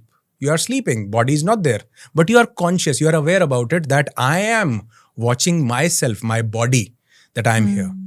Meditation is a conscious sleep, and sleep is an unconscious meditation. So human body is bound to meditate. Either you do it intentionally or the nature is doing it naturally. Beautiful. आपने मुझे भी एक बहुत अच्छी line दी है. Human body is bound to meditate. Nature ने आपको ये फैसिलिटी ऑलरेडी दी है. उसने आपके मोड में ये डाली है. दिस इज वाई जो वर्ल्ड रिकॉर्ड्स जितने भी बने हैं उसमें सिर्फ एक रिकॉर्ड है जो अलाउड ही नहीं है, विच इज नॉट स्लीपिंग. सो अगर कोई ये वर्ल्ड रिकॉर्ड बनाना चाहे कि मैं कंटिन्यूस कितने दिनों तक जाग सकता हूँ, ये अलाउड ही नहीं है उसमें. अरे वाह. You can't even, you not suppose to try that. Because वो आपका है ही नहीं. वो आपका है ही नहीं. आप वहां पे हो ही नहीं एज अ ह्यूमन बॉडी. सो मुझे लगता है कि अगर हमें ये थोड़ी, क्योंकि मेडिटेटिव स्टेट में जब हम होते हैं ना, तो हम एक ऐसे ही भाव में होते हैं जहाँ शरीर नहीं होता. Yes. और ये ऐसा नहीं है कि जिसने 5 साल मेडिटेट कर लिया वो इसको अनुभव करेगा. In one go you can achieve this state. In one go. चाहिए क्या इसके पीछे? The real intention. Yes, right. और सरेंडर. कि I am not able to, I am not expecting anything out of it. कि इसके बाद मैं बुद्ध हो जाऊंगा या बुद्ध ही रहूंगा या इसके बाद मैं हेल्थ पालू. नहीं, don't expect anything out of it. Just be in that state. तो 2 चीजें. 5 मिनट का रोज मेडिटेशन, ध्यान, अपनी सांसों को देखना, उस पर ध्यान लगाना. दूसरा कि आप माइंडफुल हो जाओ. आप, और माइंडफुल होने का सबसे अच्छा तरीका, जो कर रहे हो वो करते रहो, उसी में वही हो जाओ जो आप कर रहे हो. मैं कुछ ऐसे इंसिडेंट्स, सर्कमस्टांसेस या पीपल की बात करना चाहती हूँ जहाँ पर आप चाहकर भी ऐसा नहीं कर सकते. Let's talk about a marriage. अब 2 लोगों की शादी हो गई आपस में. लेट्स से वो लड़की या वो लड़का अपने पार्टनर के साथ खुश नहीं है, या फिर कोई इस तरह की जॉब में है, इस तरह के प्रोफेशन में है जहाँ पे उसका काम करना मजबूरी भी है, मगर वो उससे खुश नहीं है. या फिर कोई ऐसी फैमिली में है, टॉक्सिक एनवायरनमेंट है घर में, जो वहाँ पर खुश नहीं है. अब जब कोई इंसान अपने प्रेजेंट से खुश नहीं होता तो तब वो उसका कैसे हो सकता है? बहुत अच्छी बात है. अब इसमें भी हमारे पास 2 अलग अलग एंगल्स निकलते हैं. एक स्पिरिचुअल पॉइंट ऑफ व्यू से निकलता है और एक हमारे सोशल पॉइंट ऑफ व्यू से निकलता है. पहले मैं सोशल पॉइंट ऑफ व्यू की बात करता हूँ. मैं यूएस जब अभी रिसेंट ट्रिप में था तो किसी ने बताया कि यहाँ पर जो डिवोर्स रेट है दैट इज मोर देन 60%. तो मैं यहाँ किसी इवेंट में था, तो मैंने कई लोग होते हैं ना बिल्कुल लड़ने के लिए तैयार बैठे होते हैं. तो मैंने बात किया, मैंने कहा वहां पर इतना डिवोर्स रेट है which is a good thing. मतलब तो वो मेरे से लड़े, बोले कि हमारे यहाँ पर तुम्हें, अच्छा आपको पता है इंडिया में डिवोर्स रेट कितना है? It's near about 1%. Just 1%. Just 1%, near about 1%. It's actually a bad news. हाँ, तो मैंने उनसे बात की तो वो उस चीज को लेके वो मुझे बोले कि आप उन मतलब मोर्चा उठा लिया. यहाँ पे भी कई लोग उठा सकते हैं कि तुम उन वेस्टर्न कंट्रीज को बढ़िया बता रहे हो जहां पर लाइफ बढ़िया नहीं है, जहां पर ये 60% का डिवोर्स रेट है, ये कल्चर हमारा नहीं है. हमारा मतलब वो बिल्कुल, मैं थोड़ी देर और खड़ा होता पीट पाट देते वो मुझे. झगड़ा हो, मतलब मैं समझ ही नहीं पा रहा हूं. मैंने उनको बोला, मैंने कहा आप देखो वहां पर डिवोर्स रेट 60% है, हमारे इंडिया में 99% है. बोले आप क्या बात कर रहे हो, हमारे इंडिया में 1% है. मैंने कहा वहां कागज पे तलाक हो रखा है, यहां तलाक हो रखा है. उसको कागज पे उतार देना अच्छी चीज है. अब यहां से मैं ये मैसेज नहीं दे रहा हूं कि सब लोग डिवोर्स ले लो. मैं ये कह रहा हूं कि if you are feeling suffocated, if you are in stress, आपका एक ही जीवन है, बड़ा छोटा सा, आए थे और हैप्पी बर्थडे होने भी वाला है कुछ टाइम में. If you are not able to cherish it, what is the logic behind this? वो लोग और मैंने ये लिटरली देखा है वहां पर कि वो नेक्स्ट सैटरडे वो प्लान भी करते हैं, मतलब आफ्टर डिवोर्स वो प्लान करते हैं कि हम डेट पे चलेंगे. वो हमारे लिए लगता है डेट पे जाने का मतलब गर्लफ्रेंड बॉय. वहां माँ अपने बेटी के साथ डेट पर जा रही है, पापा अपने बेटे के साथ डेट पर. डेट का मतलब है कि we'll spend some good time together, we'll cherish those good memories which we had in our life. तो वो लोग जो कपल डिवोर्स्ड है वो अपने करंट पार्टनर से हटके वो कहते हैं कि now I am going on a date with my ex husband. ये सुनने में बड़ा अजीब लगता है, लेकिन ये टैबू उन लोगों ने तोड़ा है और यहाँ माइंड में डिवोर्स हो रखे हैं जी सारे। एक इंसान दूसरे इंसान को फूटी कौड़ी नहीं भाता, लड़की फाइनेंशियली इंडिपेंडेंट नहीं है, या वो ये सोच रही है कि मैं घर जाऊंगी मेरे पेरेंट्स एक्सेप्ट नहीं करेंगे। तीसरा कारण है कि अब हमारे बच्चे हो गए, इनका क्या होगा, और इस सब प्रेशर में वो दो लोग मर चुके हैं। They are mentally not there. उनका हर इमोशन सप्रेस्ड होगा, उनकी हर एक्टिविटी दूसरे इंसान के ऊपर बेस्ड होगी, वो अपनी लाइफ को कभी चैरिश नहीं कर पाएंगे। लेकिन वो लोग अपनी लाइफ को मैं ये नहीं कह रहा वो लोग सब कुछ सही करते हैं, लेकिन ये चीज वो ठीक कर रहे हैं। यहां डिवोर्स होने से अच्छा है कि वो कागज पे हो जाए। तो this is a social point of view. Exactly. India में 1% डिवोर्स है, इसका मतलब ये नहीं कि 99% हैप्पी मैरिड है, नहीं है। जो मैंने अभी थोड़ी देर पहले आपको बात बोली ना, हम शायद उससे रेजोनेट ना कर पाए, जो आचार्य रजनीश ने एक बार कहा कि ज्यादातर पार्टनर्स ने एक दूसरे का गेम प्लान सोचा होता है कि यार कभी ना कभी जिंदगी में एक बार मन में आया होता है कि ये ना ही रहता तो बढ़िया था। ऐसा ट्रू है ये। और ये टैबू पता है क्यों है? इसका सबसे बड़ा रीजन, ये टैबू धीरे धीरे खत्म हो रहा है। आप ये भी कह सकते हो कि लड़कियां इसलिए शादी कर रही हैं, बड़े बड़े उसकी एलिमनी ले लें या वो ऐसा कर, ऐसा नहीं है, ऐसा नहीं है। कोई एक बहुत बड़ा क्रिकेटर था, मान लो उसकी वाइफ ने उसको डिवोर्स दे दिया, और मान लो वो क्रिकेटर की जो नेटवर्थ थी फॉर एग्जाम्पल वो 100 रुपए थी, और वो लड़की ने उसको डिवोर्स देके 20 रुपए उसमें से ले लिए। उसको पैसे नहीं चाहिए थे। अगर पैसा चाहिए होता तो वो उसके साथ रहती, 100 की मालकिन होती वो। उसने नहीं रोका कि 100 मत यूज कर, वो 100 की मालकिन होती, लेकिन उसने फ्रीडम चूज किया। और हमको दिख रहा है कि ये इसलिए कर, अरे भाई उसकी नेटवर्थ इतनी ज्यादा है कि वो उसमें से थोड़ा सा उसको मिल भी गया, तुम्हें ज्यादा लग रहा है, वो ज्यादा नहीं है। तो सोशल पॉइंट ऑफ व्यू से ये एक बहुत ब्यूटीफुल स्टेप है, जो शायद हमें यहां पर लेने में 200, 300, 500 साल लगे। लोग इसको सुन के गालियां दे सकते हैं, लोग इसको सुन के गलत बोल सकते हैं, लेकिन वो इस चीज को एक्सेप्ट नहीं कर सकते। वो एक कोई बहुत पुराना एक गाना था किशोर कुमार का, कुछ रीत जगत की ऐसी है, हर एक सुबह की शाम हुई, तू कौन है तेरा नाम है क्या, सीता भी यहां बदनाम हुई। उसके आगे वो बड़ी खूबसूरत बात बोलते हैं, तुमको जो ताने देते हैं वो खोए हैं इन रंगरलियों में, हमने उनको भी छुप छुप के आते देखा इन गलियों में। अंदर से भाव वही है, लेकिन सोशल उसमें दिखाने के चक्कर में कि मैं वो इस चीज को एक्सप्रेस नहीं कर पा रहे हैं, लेकिन वो कागज पे उतार देना is a beautiful thing. Then वो इमोशनल टर्मोइल, वो इमोशनल वो ट्रॉमास जो झेल रहे हैं लोग, उससे बहुत better social point of view से। इंडिया में ही वैसे डिवोर्स रेट सबसे कम है, मगर स्लीप डिवोर्स सबसे ज्यादा है। स्लीप डिवोर्स मतलब हस्बैंड वाइफ साथ में रहते तो है एक घर में, मगर साथ में सोते नहीं है, बात भी नहीं करते हैं, इनफैक्ट दिन में भी नहीं। मैंने यहाँ पे ही बहुत से लोगों को देखा है कि वो अपने काम पे अलग हैं, वो अपने काम पे अलग हैं, उनका कुक अलग है, उनका कुक अलग है, मतलब एक ही घर में रह रहे हैं, लेकिन तो वो सिर्फ सोसाइटी के लिए एक ही घर में रह रहे हैं। और इसका सबसे बड़ा रीजन जानते हैं क्या है? अगर जैसे जैसे फीमेल इवॉल्व हो रही है ना, क्योंकि वहां पर सप्रेशन ज्यादा था। एक्चुअली टैबू भी फीमेल के लिए ही ज्यादा है, कॉन्शियस भी वही सबसे ज्यादा है, क्योंकि वो दूसरे घर में आई है। राइट। उसको ऐसा फील है कि वो दूसरे घर में आई है, और उस फीमेल को उसके खुद के पेरेंट्स भी एक्सेप्ट नहीं करते थे। मतलब उनके लिए भी ये था कि इस घर से तुम्हारी अर्थी ही निकलनी चाहिए है, यहां से तुम जिंदा यहां घर में वापस नहीं आ सकती हो।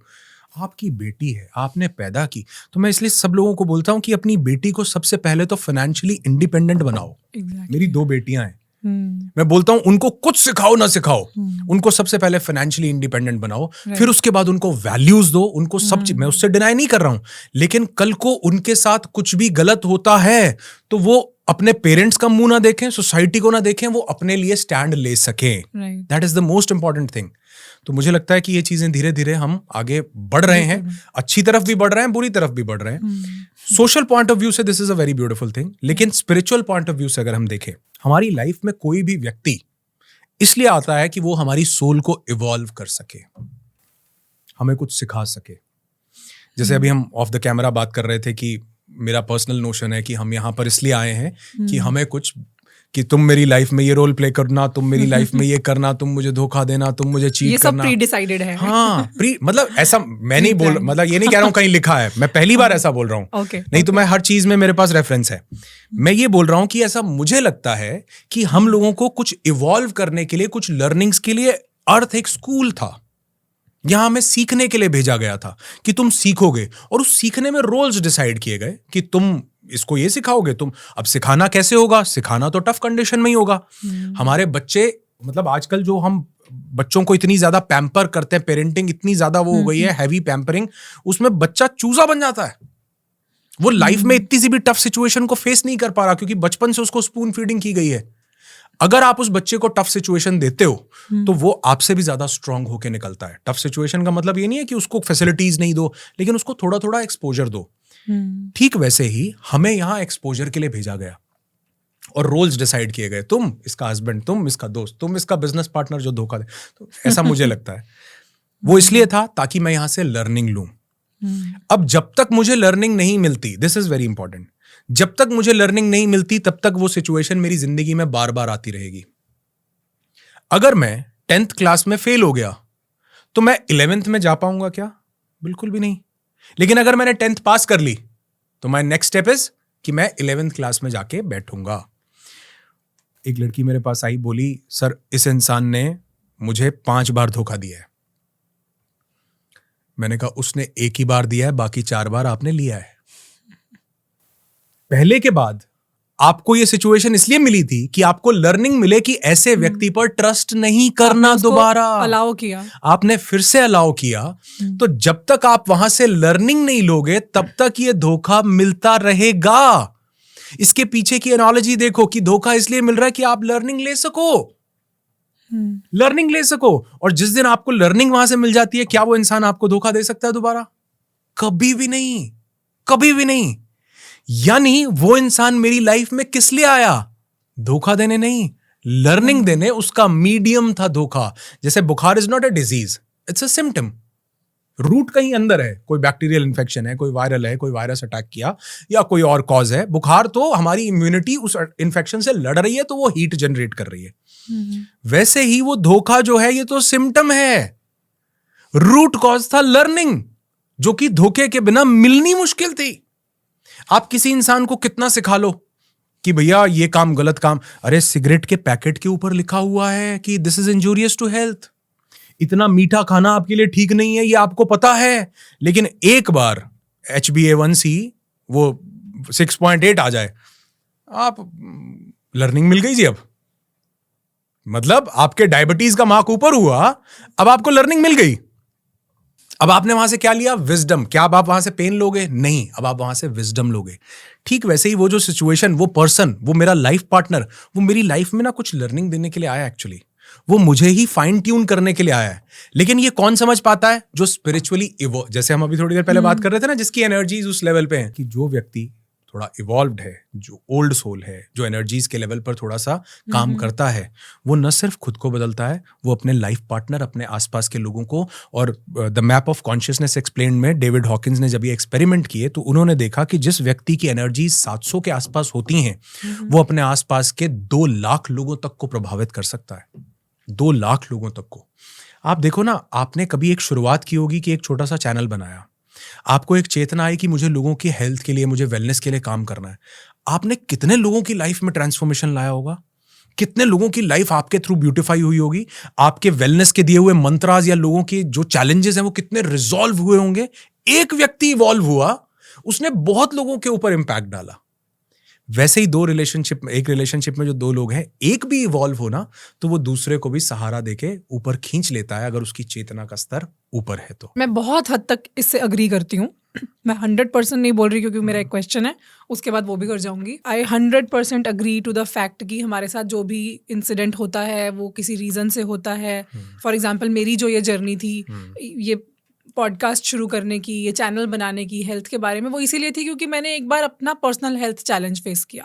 उससे जब मैंने ओवरकम किया तो फिर मेरे अंदर ये मिशन पैदा हुआ कि मुझे लोगों को करना, और शायद वो मेरा हेल्थ चैलेंज इसीलिए आया था कि मैं अभी एक मीडियम बन सकूं। So I understand this, and today while I speak with you, I feel very very grateful for that health challenge I faced back then.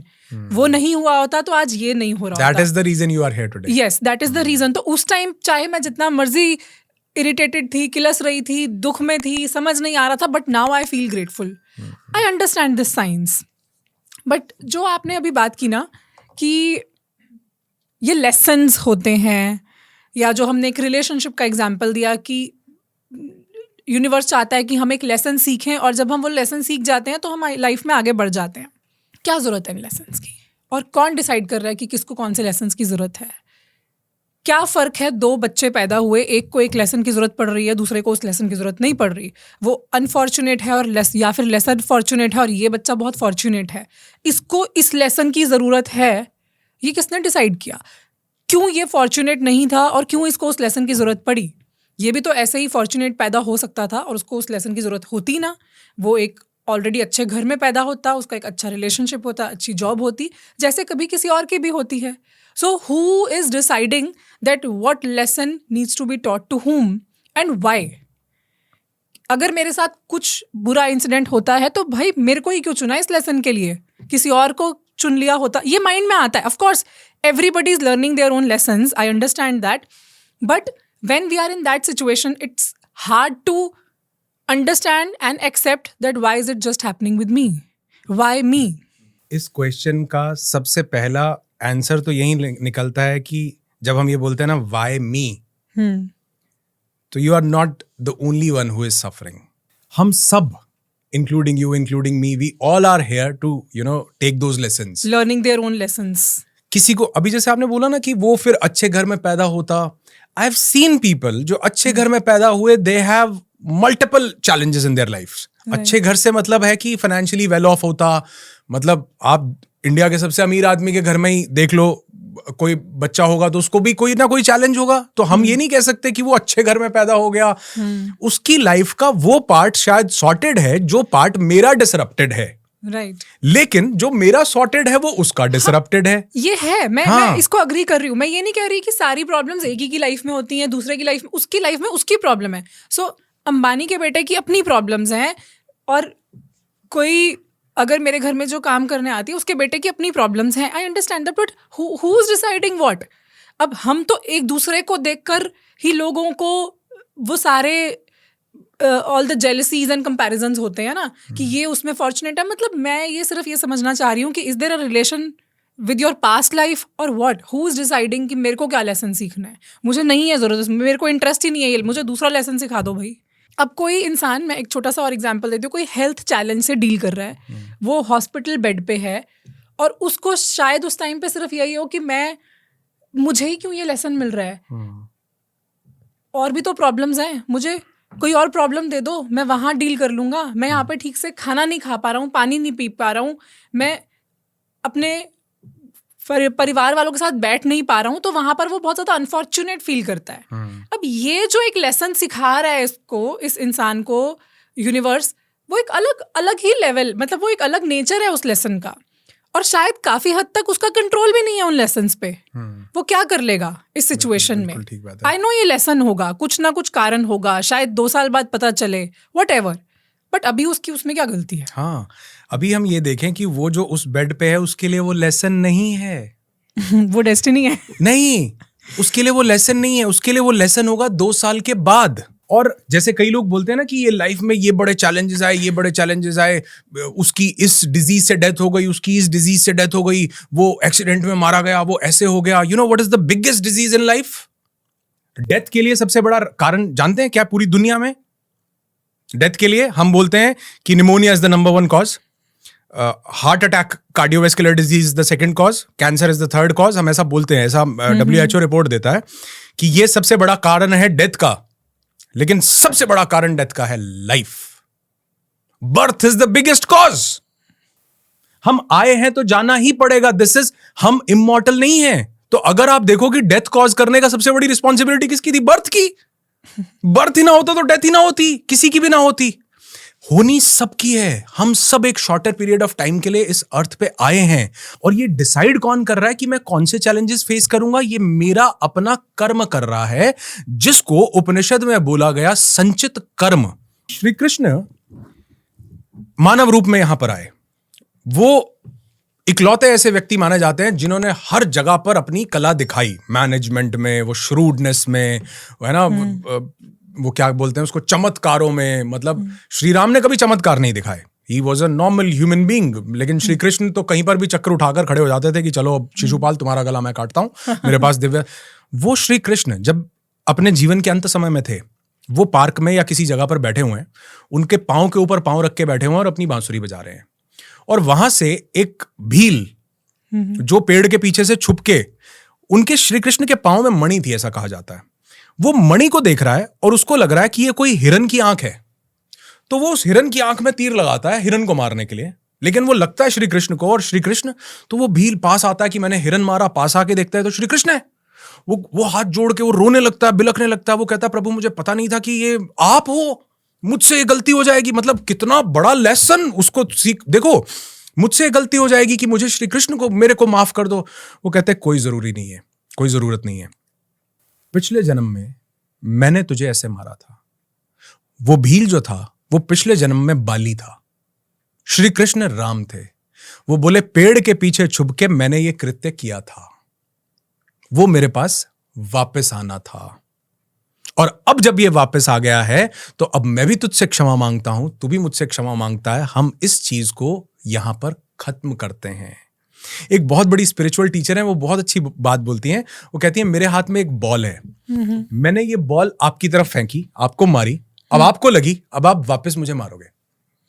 ये कर्मा का खेल है कि जो मैंने किया वही आप मुझे वापस देते हो। लेकिन अगर मैंने आपको एक बॉल मारी और आपने वो बॉल पकड़ी और रियलाइज किया, लगा कि ये किसी पेन में होगा, कोई सिचुएशन होगी, कुछ ऐसा चीज होगा, लेकिन मैं बदले में से वापस नहीं मारती, तो यहां पर आपने उस कर्म बंधन को रोक दिया। अदरवाइज अद्वैत का कहना है कि जो हम कर्म कर रहे हैं, संचित कर्म यानी जो हमने पिछले जन्मों में किया, उसका इकट्ठा करके जो फल था वो प्रारब्ध के रूप में हमें मिलता है कि ये तुमको इस जीवन में काटना पड़ेगा, क्योंकि ये तुमने पहले ऐसा किया था। क्योंकि मुझे ये लगता है कि I am just this body, नहीं, मैं वो चेतना हूं जो डिफरेंट डिफरेंट बॉडीज को अलग अलग लेवल पे एक्सपीरियंस कर रही है, और उसके साथ वो एक्सपीरियंस जुड़ते जा रहे हैं। जैसे एक सिस्टम होता है, एक लैपटॉप, उसमें एक हार्ड डिस्क होती है, एक रैम होती है। रैम क्या होती है? Temporary memory. हार्ड डिस्क क्या होती है? Permanent memory. जब सिस्टम हम शट डाउन करते हैं तो रैम में से सब कुछ डिलीट हो जाता है। जो हमने हार्ड डिस्क में सेव किया, वो जब हम सिस्टम रीस्टार्ट करेंगे, उसका शटर ओपन करेंगे, उसका लिड ओपन करेंगे, तो वो फिर से हार्ड डिस्क का सब कुछ हमारे साथ ही जुड़ा रहता है। ये जो इसकी टेम्परेरी मेमोरी है, जब ये सिस्टम शट डाउन होगा, ये टेम्परेरी मेमोरी शरीर रूपी ये तो बंद हो जाएगी, लेकिन जो मनोमय कोश में, प्राणमय कोश में कर्मों के माध्यम से हमने सेव किया, जब दोबारा से इसका ढक्कन उठेगा, जब शटर खुलेगा, तो वो वापस से जितना हार्ड डिस्क में स्टोर किया हुआ था वो वापस से एक्सेसिबल होगा। Life has not been ended, it is still there, you have just changed the body. आपने सिर्फ ढक्कन पहले बंद कर दिया था, अब आपने खोला है फिर से, लेकिन उस सबको पाने के लिए शरीर चाहिए। इसीलिए मैंने कहा लैपटॉप चाहिए। इसीलिए मैंने कहा देवताओं ने गौतम बुद्ध के एनलाइटेंड होने पे फूल बरसाए, because they knew at that time कि ये शरीर हमारे पास नहीं है and we can not get enlightened. हम इस लोक में तो स्टक हैं, बट हम ये महापरिनिर्वाण को हम लोग उपलब्ध नहीं हो सकते, बिकॉज इसके लिए शरीर चाहिए, क्योंकि शरीर ही ये चेतना के थ्रू इन सब चीजों को भोगेगा। तो कभी ना कभी मैंने जो भी अपने जीवन में किया था, उस जीवन के किए का फल मुझे आज यहां पर मिलता है, जिसको मुझे लगता है कि वाई मी, बिकॉज मैं भूल गया उसको, क्योंकि जब सिस्टम शट डाउन हुआ तो मेरी सारी रैम डिलीट हो गई। वो रैम ही मेरे पास एक्सेस था उसको करने का, बाकी सब तो सेव हो गया बैक देन कहीं। वो जो बैक सेव हुआ है हार्ड डिस्क में, वो मेरे पास वापस आया है। लेकिन ये चीज उतनी ही फिलॉसफिकल है, उतनी ही सत्य है, जितने आज वो नोट हैं जो 1000 के थे जो बंद हो गए। ये उतनी ही चलेगी बात जितने वो आज 1000 के नोट चलेंगे। ये तब चलेगी बात जब हम इसको खुद से एक्सपीरियंस करेंगे। जब तक हमने इसको एक्सपीरियंस नहीं किया, क्योंकि मैं बॉडी के साथ इतना कनेक्टेड हूं, तो मुझे बॉडी सब कुछ लगती है, बॉडी सफर करती हुई लगती है। मैंने बोला, आपने कहा ना कि वो बेड पे पड़ा है, उसके लिए ये लेसन क्यों? अभी उसके लिए ये लेसन है ही नहीं। उसको बाद में पता चलेगा कि ये मेरी लाइफ के लिए बहुत ज्यादा जरूरी था। जैसे आपकी लाइफ में जो चैलेंज आया, जो डिजीज आई, आप बोल रहे हो कि आज मैं उसके लिए थैंकफुल हूं। हो सकता है आप उस टाइम पे सोच रहे हो व्हाई मी, ये मेरे साथ ही क्यों हुआ? मेरे साथ की 4 लड़कियों को मैं और देख रही हूं, उनको ये चैलेंज नहीं है। फीमेल्स में ज्यादातर पीसीओएस, पीसीओडी से बहुत से चैलेंजेस ऐसे होते हैं, आप देख रहे होगे कि उनको नहीं है ये मुझे क्यों, व्हाई मी? आज आप कह रहे हो थैंक यू कि आपने मुझे चूज किया, that's why I am here, I evolved. तो वो बेड पे पड़े के लिए लेसन नहीं है, वो जब बाहर आके इस सिचुएशन से देखेगा तो पता लगेगा कि ये मेरे लिए जरूरी था। और मैं अक्सर बोलता हूं कि बीमारी नहीं है, ये सिग्नल है जो आपको बताने आ रही है कि something needs to be changed. here internally. Cancer is not a disease. Heart attack is not a disease. ये बता रहा है सप्रेस्ड इमोशंस रखे हैं भैया, रिलीज करो इसको, हार्ड डिस्क में कैरी करके नहीं जाना, रैम बंद इनको यहीं खत्म करो, ये बॉल आपके हाथ में आई है वापस नहीं फेंको, इसको यहां से लर्न करो. तो वो लर्निंग जो आज आपके लिए है उस डिजीज की, जिसमें आप कभी प्रे भी नहीं करते कि काश मैं इसमें जाती, लेकिन आज वो आपके लिए ब्लेसिंग है. और आज आपके इवॉल्व होने में अगर मैं गलत नहीं हूं तो उस डिजीज का सबसे बड़ा रोल होगा. आप लाखों लोगों को क्योर कर पा रहे हो, उसमें सबसे बड़ा रोल उस डिजीज का होगा. उसी का रोल है 100%. पर उस टाइम पर उस लड़की के लिए, उस बॉडी के लिए वो सबसे बड़ी प्रॉब्लम थी. इसीलिए मैं बोल रहा हूं ये फिलोसॉफिकल लेवल पर समझना मुश्किल है, लेकिन जब हम उस चैलेंज को फेस करते हैं और हम वहां से थोड़ा सा दूर आ जाते हैं तो समझ में आता है कि ये क्यों था और ये क्या है. जैसे ये पेपर है आपके पास, ये पेपर आप एक बार प्लीज उठाएंगे, ये पेपर मुझे देंगे एक बार. अगर इस पेपर में क्या लिखा है मैं इसको पढ़ सकता हूं? क्या मैं अब इसको पढ़ सकता हूं? नहीं. क्या मैं अब इसको पढ़ सकता हूं? जब मैं उस सिचुएशन में होता हूं मुझे कुछ समझ में नहीं आता कि ये क्यों, वाई मी. जब मेरा उससे थोड़ा डिस्टेंस होता है मुझे क्लियरली दिखता है अनुराग ऋषि, होलिस्टिक वेलनेस कोच, एंथुसियास्ट. मैं सोच रहा था अपने लाइफ के ट्रॉमा में, वाई मी, और मैं तो अटेम्प्ट कर चुका था. ऐसा नहीं कि मैं तो कर चुका था, मुझे तो लगा ये this is the end of the life. Universe को कुछ और मौजूद था, उसने कहा कि तुझे लर्निंग लेनी है. और जब मुझे समझ में आया कि आज जब मैं देखता हूं मैं कहता हूं अरे भैया. Right. And I think it connects back to जो हम थोड़ी देर पहले बात कर रहे थे, वो एक्चुअली मैं पर्सनली बहुत सालों से फॉलो कर रही हूँ उस कॉन्सेप्ट को, जो भी हमने डिस्कस भी किया था कि अपने आप को ऊपर उठाने वाला. तो जब भी कोई problem, whenever I am in some problem और मुझे उसका कोई रीज़न नहीं मिल रहा होता, कोई आंसर नहीं मिल रहा होता, तो मैं अपनी उस मेडिटेशन में जाती हूँ जिसमें I try to lift myself up up up up up and then I try to look at that problem. तो वो प्रॉब्लम दिखाई भी नहीं देती. मुझे लगता है कि क्या है ये, सिर्फ स्माइल रह जाती है फिर.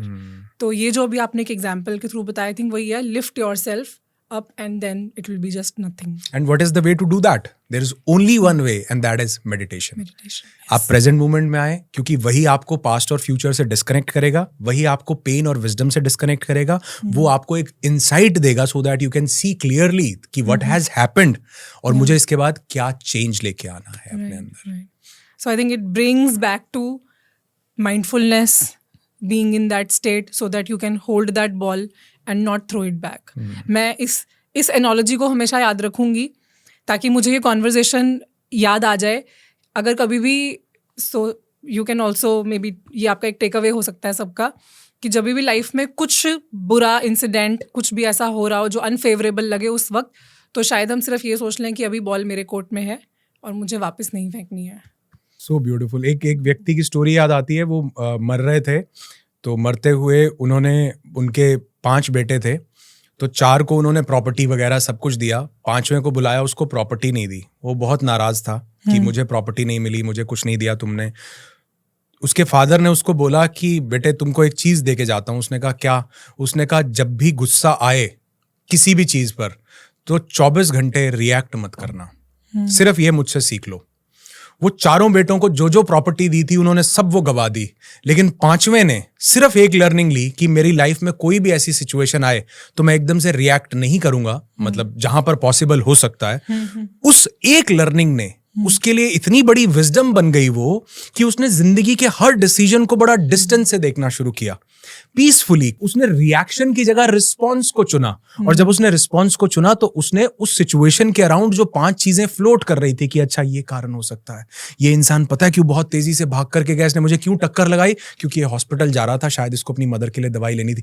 मतलब आपको वो एंगल्स दिखने लगते हैं जो एंगल आपको उसमें नहीं दिखते, वो उसमें दिखते हैं. तो वो 24 घंटे सिर्फ डिले करना अपने एंगर को उस इंसान के लिए ब्लेसिंग बन गया, और वो पूरी प्रॉपर्टी बाकी सबके लिए कुछ नहीं कर पाई. So I think this is how it works. But अगर सब ये चीज करने लग जाएं तो क्या ये दुनिया ऐसी रहेगी जैसी है?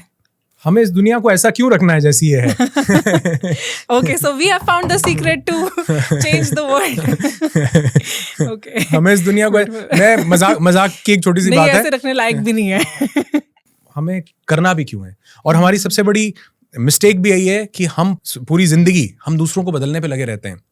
गालिब का एक बहुत खूबसूरत शेर है, वो कहते हैं कि तमाम उम्र गालिब यही भूल करता रहा, धूल चेहरे पर थी आईना साफ करता रहा। वाह। तो हम भी यही गलती कर रहे हैं कि हम आईना साफ कर रहे हैं, जबकि चेहरे को साफ करना था। तो हमें खुद को बदलने पे ध्यान देना है, बस दैट्स इट। लोग जैसे हैं वो उनका अपना कर्म है, उनका अपना जीवन है, उनका अपना इवॉल्व होने का प्रोसेस है। महात्मा गांधी का कोट है ना, be the change you want to see in the world. You want to see in the world, so true. तो वो अगर हम हो जाते हैं तो मुझे लगता है कहीं ना कहीं हम अपने आसपास के लोगों को इवॉल्व करते हैं, अपनी एनर्जीज को इवॉल्व करते हैं। और मैंने ये, आपने भी ये नोट किया होगा, जहां पर एक व्यक्ति इवॉल्व होता है ना, उसके आसपास के 10 लोग और इवॉल्व होते हैं।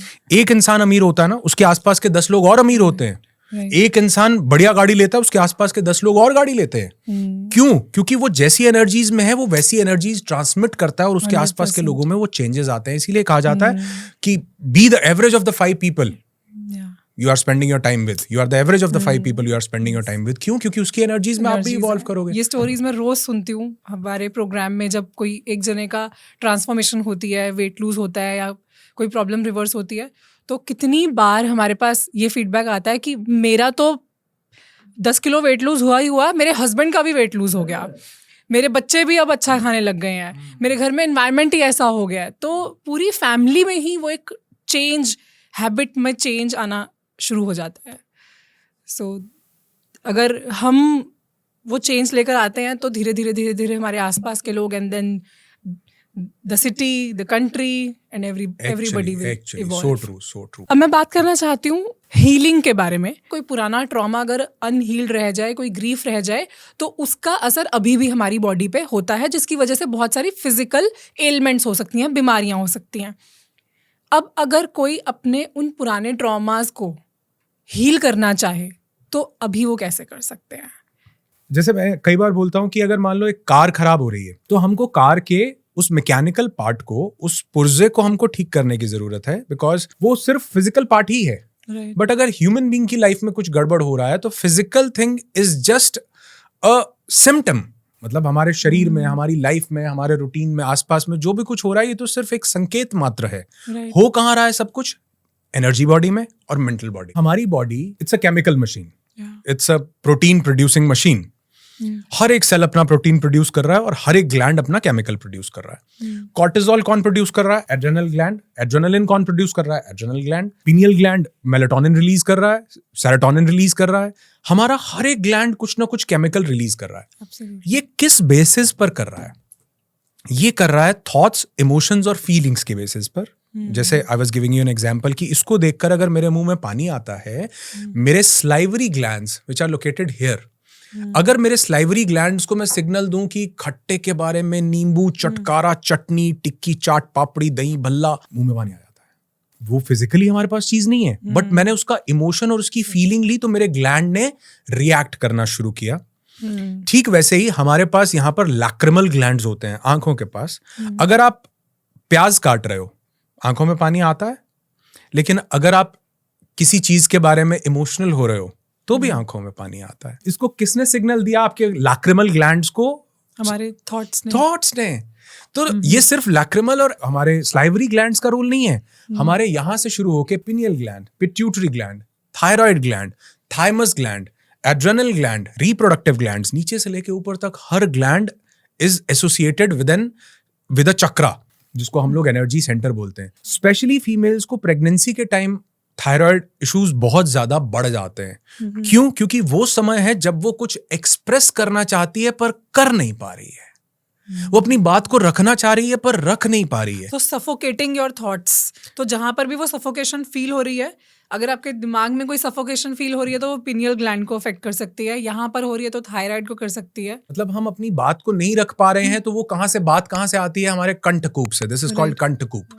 कंठकूप में मैंने कुछ बोलना चाह रहा था कि यार मेरे साथ ऐसा मत करो, और मैं बोल नहीं पाया, सप्रेशन हो गया, तो थायराइड हमारा अगर मेरे को एंगर इश्यूज हो रहे हैं तो वो मेरे लिवर पे इम्पैक्ट करेगा, मुझे फियर इश्यूज हो रहे हैं वो मेरी किडनी पे इम्पैक्ट करेगा, मुझे रिलेशनशिप इश्यूज हो रहे हैं वो मेरे शोल्डर्स पे, मेरे सर्वाइकल में, मुझे फाइनेंशियल इश्यूज हो रहे हैं मेरे लोअर बैक पेन होने लगेगा।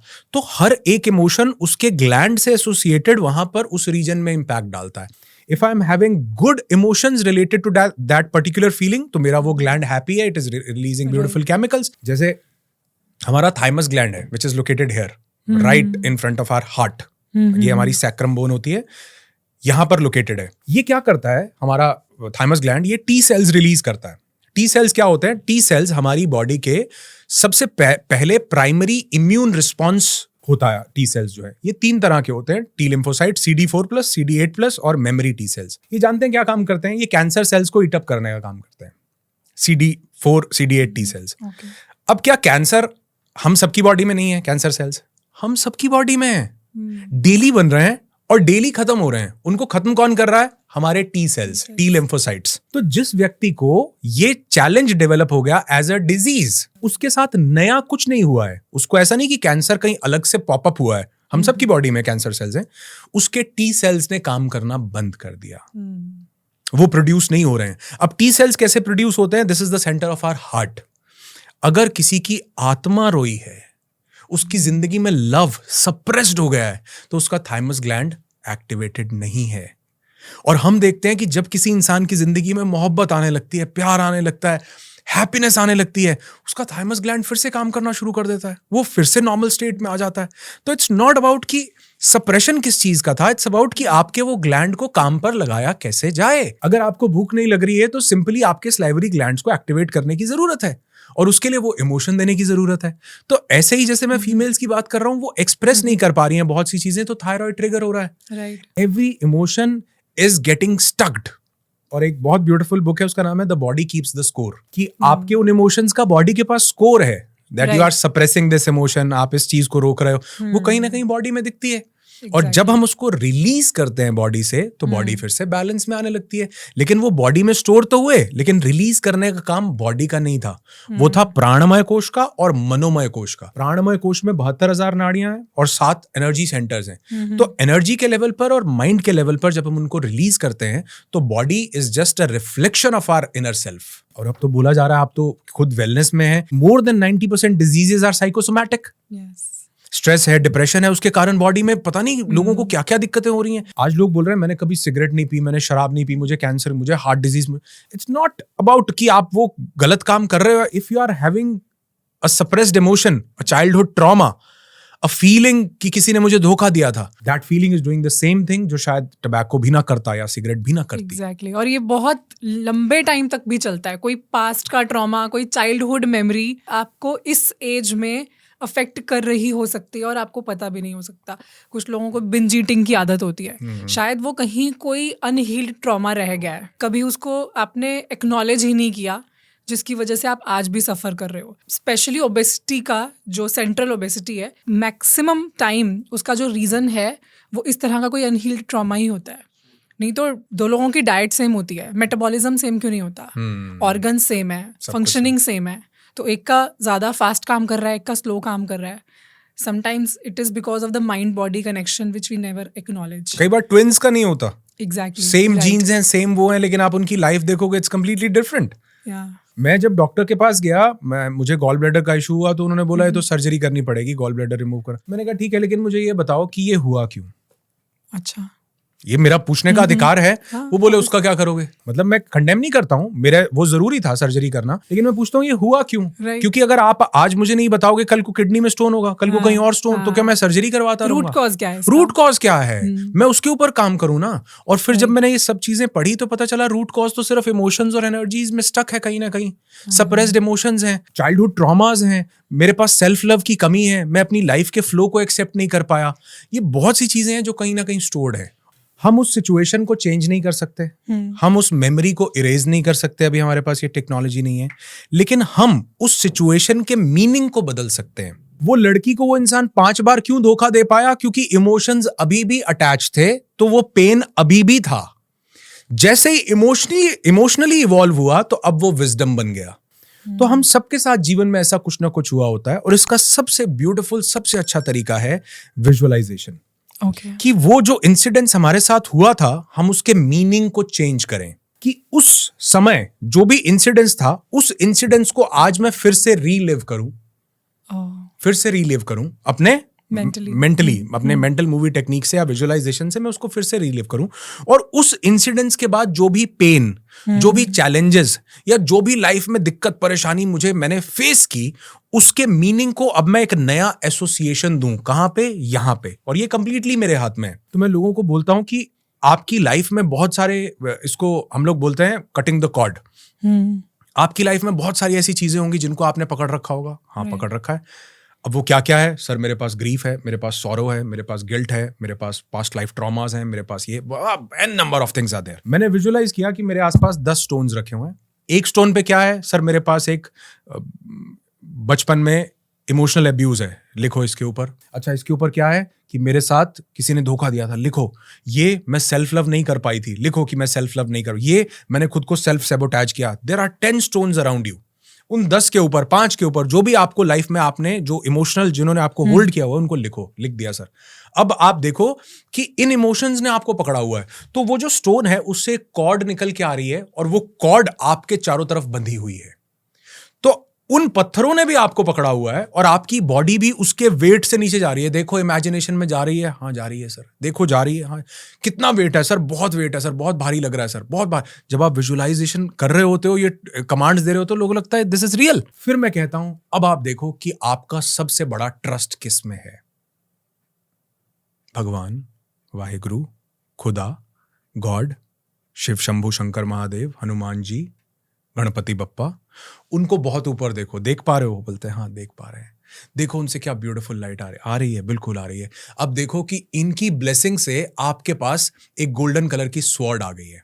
अब आप एक काम करो कि इस स्वॉर्ड से, इसमें उस डिवाइन की ब्लेसिंग है। आपके माइंड को लग रहा है this is real, this is मतलब लिटरली रियल। उसको लगता है हाँ सर, आ गई है। अब आप एक काम करो कि ये डिवाइन स्वॉर्ड से आप ये जितना भार आपकी बॉडी ने कैरी किया हुआ है, now slowly cut the cords, एक एक करके। सबसे पहले कौन सी काटोगे? सर, सबसे पहले चाइल्डहुड ट्रॉमा था, मुझे अब्यूज किया था, मेरे पास। काटो। तो धीरे धीरे करके वो कॉर्ड्स हम कट करते जाते हैं और फाइनली हम ये विजुअलाइज करते हैं कि मैं फेदर जैसा लाइट हो गया हूं, मेरी बॉडी में कोई वेट नहीं है। आप यकीन मानो 90% लोगों को जब मैं कहता हूं ना अपने खुशी के मोमेंट याद करो, वो अपने बचपन में चले जाते हैं। 50 साल का आदमी 5 साल का बच्चा बन जाता है। उसको पिछले 45 साल की हैप्पीनेस की मेमोरी नहीं है।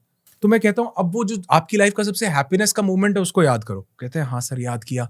अब कैसा फील हो रहा है? बहुत और ये जो फेदर जैसी बॉडी लाइट हो रखी है, जिसके पास कोई वेट नहीं है, जब ये उस हैप्पीनेस के मोमेंट को रीलिव कर रही है तो इसको कैसा लग रहा है? बहुत बड़ा। क्या इस बॉडी के पास, इस छोटे से बच्चे के पास वो वेट है? नहीं है। क्या इसके पास इमोशनल अब्यूज है? नहीं है। वो मैंने काट दिया। कहां गया? लावा में गया, नीचे चला गया। तो जब हम इसको मेंटली रिहर्स करते हैं थोड़ी देर, because your mind doesn't know the difference between imagination and reality, इसको लगता है this is the real thing which is happening to me. और जब वो उस विजुअलाइजेशन के स्टेट से बाहर निकलता है, वो बिल्कुल लाइट, कंप्लीटली रिलैक्स्ड, बिल्कुल ओके। और यही तो आप देखो, दुनिया की सबसे बड़ी चीज जिसको आज मेडिकल साइंस भी मान रही है, वो है प्लेसीबो एंड नोसीबो। खालक खलक खलक में है खालक। Creator is the creation and creation is the creator. जब मैं इस बॉडी में हूं तो I am not able to realise that I am the creator and I am the creation. जब मैं इससे ऊपर उठता हूं तो गौतम बुद्ध कहते हैं देखने वाला देख लिया गया। वो कह रहे हैं now I am the creator and I am the creation too. मैं भी वही चीज हूं। मैं अक्सर एक एग्जांपल देता हूं। एक पॉन्ड, कोई घड़ा है, उस घड़े में पानी डालो, उस घड़े को अब समंदर में डुबा दो, तो पानी कहां है? घड़े के अंदर या घड़े के बाहर? दोनों जगह। Creator is the creation and creation is the creator.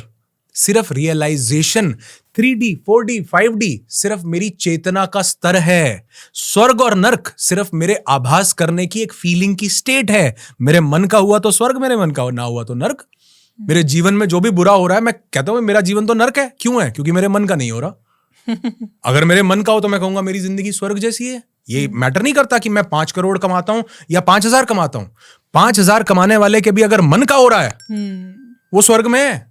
और 5 करोड़ कमाने वाले के भी मन का नहीं हो रहा, तो वो कहेगा मैं तो नर्क में हूँ यार, मुझे तो 25 कमाने थे। तो इट्स नॉट अबाउट कि व्हाट वी आर अचीविंग और गेटिंग, इट्स अबाउट कि हमारी मेंटल स्टेट, भाव क्या है। Exactly, Ambani can be the richest but he may not be the happiest. May not be the happiest, and this applies to any other person who is living. हमने शुरू किया था कि पास्ट के ट्रॉमास को कैसे कट करना है, बट हम यहाँ तक पहुँच गए कि like we have covered a lot. तो जितने भी लोगों का ये सवाल होता है, बिकॉज बहुत लोगों के क्वेश्चंस होते हैं कि हम अपने पास्ट से कैसे बाहर निकलें, बट बहुत ही ब्यूटीफुली आपने वो जो एक्टिविटी बताई, I could feel that every part of it. और मैं जेन्युइनली चाहती हूँ कि अगर हमारे व्यूअर्स में से भी किसी का कुछ ऐसा कोई पास्ट का गिल्ट, ट्रॉमा, इस तरह की कोई भी नेगेटिव इमोशन रहती है, तो उसको ज़रूर ट्राई करें और फिर कमेंट में बताएं कि कैसा फील करा उसके बाद। अच्छा, मैं लोगों को ये बोलता हूँ कि लोगों के पास वो चीज़ उन्होंने खो दी है जो वो अपने बचपन में या यंग एज में करते थे। हमने बड़ा होना था लेकिन बचपने को नहीं खोना था। कुछ एक ऐसी एक्टिविटी थी जो हम सिर्फ उसके लिए करते थे, उस स्टेट में होने के लिए। जैसे मुझे ड्राइव करना बहुत पसंद था, तो मुझे लगता था कि जब मैं ड्राइव करता हूँ ना तो मैं ही होता हूँ। गिटार बजाना मुझे बहुत पसंद था, मैं अपने कॉलेज डेज में गिटार बजाता था, तो मुझे ऐसे लगता था कि मैं ना खो जाता हूँ, क्योंकि म्यूजिक एक ऐसी चीज है जिसमें आपको होश नहीं रहता, आपके 2 घंटे 3 घंटे कहाँ चले गए पता नहीं लगता। वो सब चीजें जो हम उस समय पे करते थे, हमने आज सब छोड़ दी। और जैसे जैसे हम ग्रो कर रहे हैं, लाइफ में भी आगे बढ़ रहे हैं और स्टेचर एवरीथिंग, वैसे वैसे हम चीज़ों को एंजॉय करना कम कर रहे हैं। ये इन्वर्सली प्रोपोर्शनल हो रहा है। बचपन में हम फिर भी ज़्यादा, वही जो आप बोल रहे हो, गली में जाके गेम खेलना कितना एंजॉय, मतलब पूरा उसी में ही होते थे। बट अब हम जो चीज़ें कर रहे होते हैं उसमें नहीं होते। मे बी अब वो विद रिस्पॉन्सिबिलिटीज और इतनी सारी चीज़ें, शायद हमने एंजॉय करना छोड़ दिया है। उसका कारण वो एक्टिविटीज का ना होना या रिस्पॉन्सिबिलिटीज नहीं है, उसका कारण प्लेफुलनेस की कमी है। मैंने कहा हमने बड़ा होना था, बचपना नहीं छोड़ना था।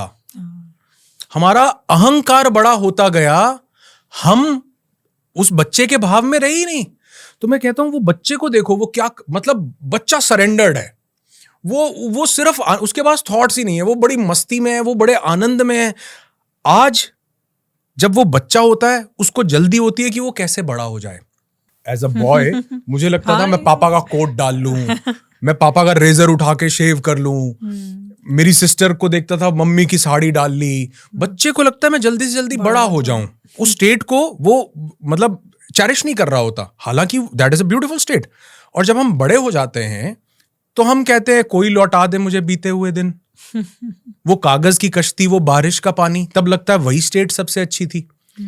तो अगर आप थोड़ा सा देखोगे ना तो चैलेंज कहाँ है? चैलेंज सिर्फ प्रेजेंट में ना होना है। तो मेरा मैसेज लोगों को ये रहता है, अगर आपको कोई भी पॉइंट समझने में दिक्कत आ रही हो ना कि ये कैसे या डाउट लग रहा हो, तो एक काम करना शुरू कर दो, प्लेफुलनेस वापस ले आओ। कैसे प्लेफुलनेस कैसे वापस आती है? वो काम जो आप उस समय पर करते थे उसको आइडेंटिफाई करो। व्हेन यू वर यंग, बच्चे थे और टीनेज में एंटर हो रहे थे, क्या सॉन्ग सुनते थे?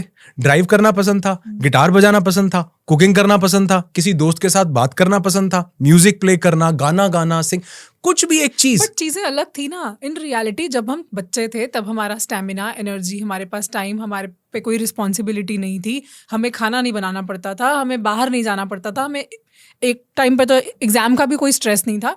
तो वो जो एक फ्री माइंड था बच्चे का, फ्री लाइफ थी उस बच्चे की, वो बहुत अलग है।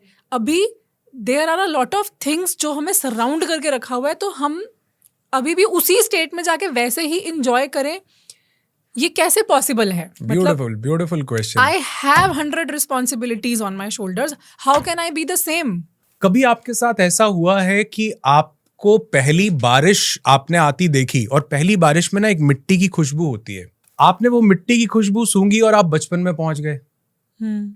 कोई ऐसी चीज जो आपके बचपन से एसोसिएटेड थी, आपने एकदम से देखा, आप ट्रिगर होके सीधा बचपन में पहुंच गए। कोई ऐसी चीज जो आपके मदर से, आपके फादर से एसोसिएटेड थी, आपने उस चीज को देखा कि ये मेरे फादर ने मुझे गिफ्ट दिया था, और आप सीधा अपने फादर के उस स्टेट में पहुंच गए जहां वो एक छोटी बच्ची को प्यार कर रहे हैं। ऐसा कुछ हुआ होगा, कभी ना कभी तो हुआ होगा।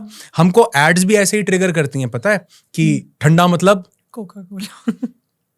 सीधा वो पहुंचा साइकोलॉजी, देते वहां हम पे। पूरे ठंडे की फील ले जाते हैं उस एक लाइन से, Right. The complete man Raymond. हमने क्या किया, हमने वो एक सेंटेंस में पूरी की पूरी फील दे दी। तो अब वो जो बचपन का पूरा जो ब्यूटीफुल इमोशंस का एक भंडार था ना, वो हम टाइम के हिसाब से न देखें, वो सारा पैकेज अब इतनी सी चीज में बंद है, एक ट्रिगर में।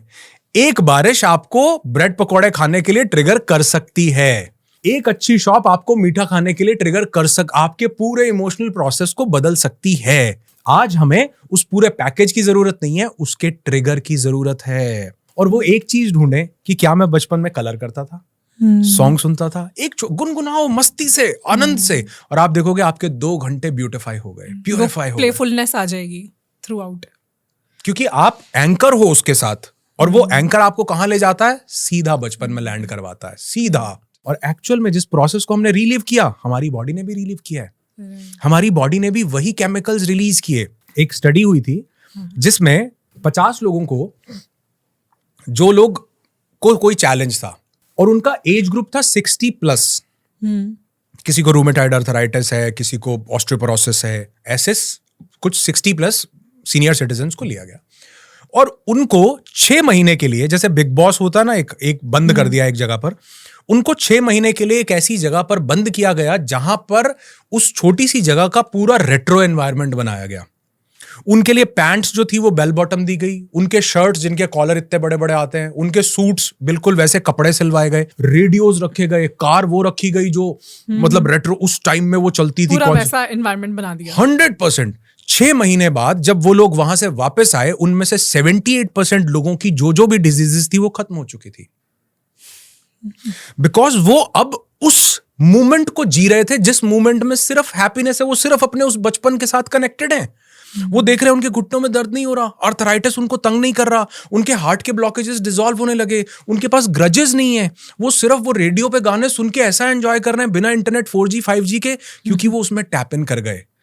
तो अगर हम ये रिसर्च हमें ये प्रूव करके दे रही है, तो क्यों हम 10-15 मिनट के लिए रोज एक ऐसा मोमेंट ट्रिगर नहीं कर सकते जिसमें सिर्फ हैप्पीनेस हो, जिसमें सिर्फ ब्लिस हो। अगर 10 मिनट भी ट्रिगर किया तो जैसे वो 10 मिनट की कार्डियक एक्टिविटी पूरे दिन की रेस्टिंग हार्ट रेट को बैलेंस करती है, ये 10 मिनट की एक्टिविटी पूरे दिन को बैलेंस करने लगेगी।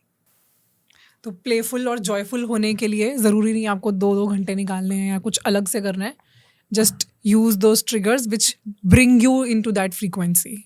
और आप देखोगे ये चमत्कार होगा, जो लोग ये सुन रहे हैं ना, अगर वो ये अभी के अभी करके देखें ना, तो वो हैरान रह जाएंगे कि ऐसा कैसे हुआ, मैं वहां कैसे पहुंच गया, मेरी स्टेट चेंज हो गई। जैसे मैं आपके सामने कोई भी नाम लूं, जैसे मैं एक रिसर्च में था कि अपना नाम सबसे प्यारा लगता है हमको, उसके ही बराबर एक दूसरा शब्द है जो हमें सबसे प्यारा लगता है, वो है माँ। कोई भी एक ऐसा व्यक्ति नहीं होगा जिसके चेहरे पे मुस्कान ना आई हो ये शब्द सुनने के बाद, और वो पिक्चर ना क्रिएट कर गया हो मम्मी की। छोटा सा शब्द, हम वहां पहुंच गए।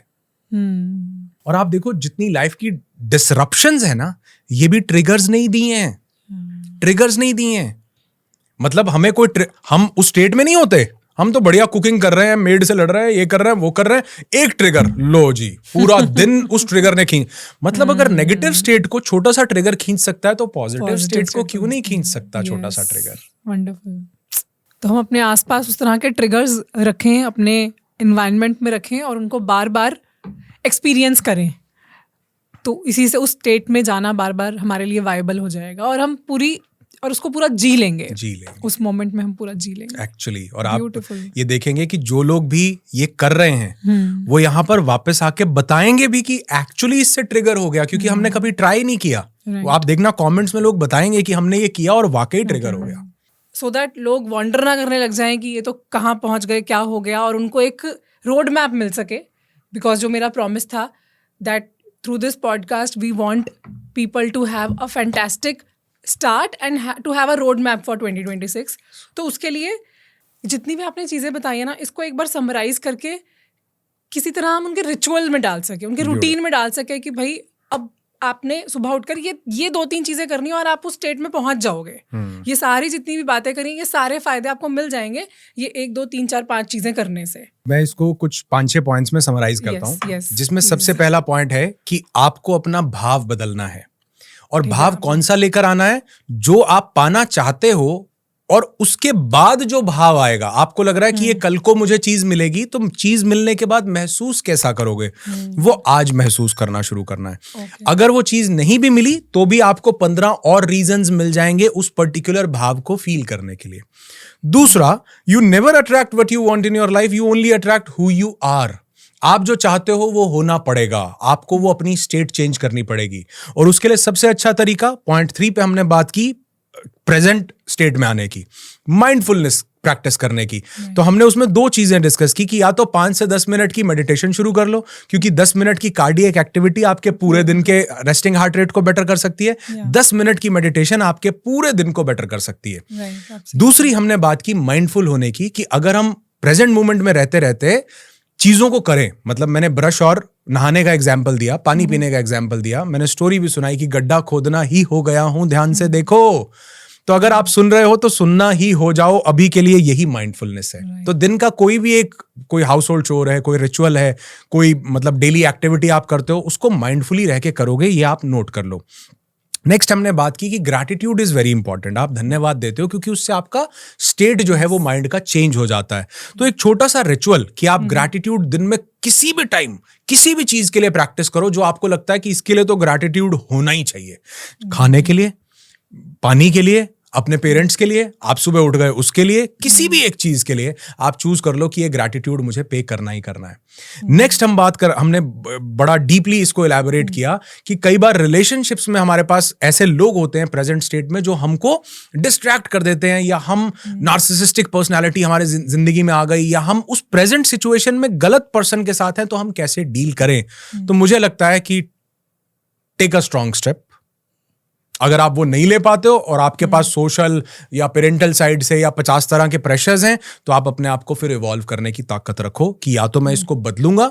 श्री कृष्ण ने कहा अर्जुन को कि या तो तुम इसको एक्सेप्ट करो कि तुमको कुछ नहीं मिल रहा है पांडवों से और फिर से अज्ञातवास में चले जाओ, या फिर टेक अ स्टेप, या फिर लड़ो। और उनके हिसाब से लड़ना गलत नहीं है। तो मेरे हिसाब से वो जो यूएस में जो वो प्रोसेस कर रहे हैं वो लड़ना तो नहीं है, लेकिन वो अपने लिए स्टैंड लेना है, और वो गलत नहीं है मुझे लगता है। और इसमें हमने छोटा सा पॉइंट डिस्कस किया कि स्पेशली जिनकी बच्चियां हैं, फीमेल को जरूर आप सबसे पहली चीज मैं कहता हूं ये जरूर सिखाओ कि उसको फाइनेंशियली इंडिपेंडेंट जरूर होना है, जरूर, ताकि वो जिंदगी में क्योंकि ये फीमेल पॉइंट ऑफ व्यू से ज्यादा जो है सप्रेस्ड की हुई चीज है। और लास्ट में हमने एक चीज बात की अपनी एनर्जीज के बारे में, जिनको हम एलिवेट कर सकते हैं, ऊपर लेके जा सकते हैं। हम वो shame, guilt, apathy, grief, jealousy, anger, इन सब चीजों से बाहर निकल के लव, हैप्पीनेस और एनलाइटनमेंट तक पहुंच सकते हैं जब हम कुछ छोटा सा एक रिचुअल दिन में अपनाएं कि हम कभी भी माइंडफुलनेस हो जाएं, मेडिटेशन की प्रैक्टिस करें, या कुछ भी ऐसा जो हमारे पास पास्ट लाइफ के इमोशंस रखे हुए हैं जिनके कारण हमारे पास बहुत ज्यादा सप्रेशन है। तो एक छोटा सा विजुअलाइजेशन भी आपको हेल्प कर सकता है, क्योंकि वो आपके कॉर्ड्स को कर देगा बेसिकली उन इमोशंस के साथ जिन्होंने आपको जकड़ा हुआ है। तो कहीं पर भी जहां पर भी आपको ये कोई फैसिलिटेट कर सके, एक छोटा सा विजुअलाइजेशन जो आपके पास्ट के उन बर्डन्स को, ट्रॉमास को, चाइल्डहुड अब्यूज को आपकी जिंदगी से कट करके आपको एक ब्यूटीफुल एलिवेटेड इमोशनल स्टेट के साथ कनेक्ट कर सके, this can permanently change your life.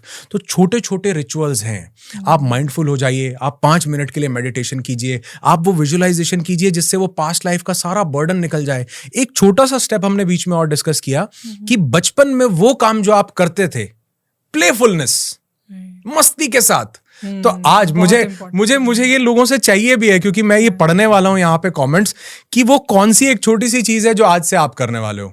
मैंने जब शुरू किया, मैंने दोबारा से गिटार उठाया और बजाना शुरू कर दिया। मैंने जब शुरू किया, मैंने ड्राइव पे निकलना फिर से शुरू कर दिया, सॉलिट्यूड, अपने साथ समय बिताना शुरू कर दिया, बच्चों के साथ खेला, बच्चा बन गया।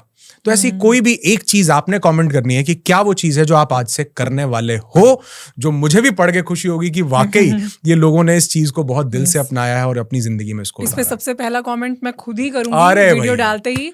आई विल थिंक अबाउट इट अच्छे से, और सबसे पहला कमेंट मेरा ही होगा। अरे वाह। तो आप देख रहे हो कि जिंदगी में आगे बढ़ने का सबसे पहला मंत्र यही है कि जो चीज सीखते हैं उसके स्टैक्स नहीं बनाने होते, उसको अप्लाई। मान लो यहां पर हमने 10 बातें की, तो 10 में से एक का भी अगर आपने इंप्लीमेंटेशन किया, जिसको हम बोलते हैं इंफॉर्मेशन बायस, कि इंफॉर्मेशन इकट्ठी करते रहेंगे, तो आज इस पॉडकास्ट के बाद किसी दूसरे पर नहीं जाना, सबसे पहले ये लिखना है कि कौन सी चीज आप यहां से आज इंप्लीमेंट करने वाले। और मुझे लगता है अगर लोगों ने चूज किया तो वो इसके रिजल्ट्स कल से ही देखने लग जाएंगे। मुझे लग रहा है जो आपने ये 7 स्टेप स्ट्रैटेजी बताई है पूरी, इन 7 स्टेप में से कोई एक स्टेप भी अगर फॉलो कर लिया ना तो उसी से लाइफ चेंज हो जाएगी एक्चुअली।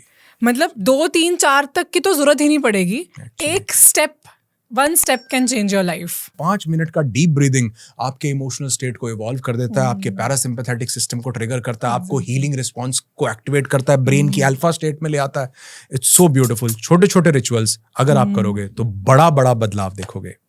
इवन जो हमने बहुत इंपॉर्टेंट बात करी थी ग्रैटिट्यूड की, ग्रैटिट्यूड लिटरली हमारी फ्रीक्वेंसी को रेज करता है, मतलब साइंटिफिकली, ये सिर्फ कहने की बात नहीं है, हमारी बॉडी को पैरासिम्पैथेटिक मोड में लेके जाता है और सारे हैप्पी हॉर्मोन्स रिलीज होते हैं and it is proven, just the feeling of gratitude. Actually अभी एक रिसर्च में पढ़ रहा था, उसमें कुछ कार्डियक पेशेंट्स थे जिनको हार्ट ब्लॉकेजेस थी, उनको हॉस्पिटल में 2 काम करने के लिए बोला गया, एक फॉरगिवनेस और एक ग्रैटिट्यूड। उनको कहा कि जिन लोगों को आज तक माफ नहीं कर पाए हो, लुइस हे की बुक में ना सबसे पहली लाइन यहीं से शुरू होती है। वो कहती है if you want to figure out कि जो आपको बीमारी हुई है आपको इसको कैसे ठीक करना है, तो इससे पहले फिगर आउट करो कि किसको माफ करना बाकी रह गया है। तो लोगों ने प्रैक्टिस किया फॉरगिवनेस कि मैं तुम्हें माफ करता हूं, एंड और फॉरगिवनेस, एक्चुअल फॉरगिवनेस पता कब है? जब आप उससे लेसन ले लेते हो।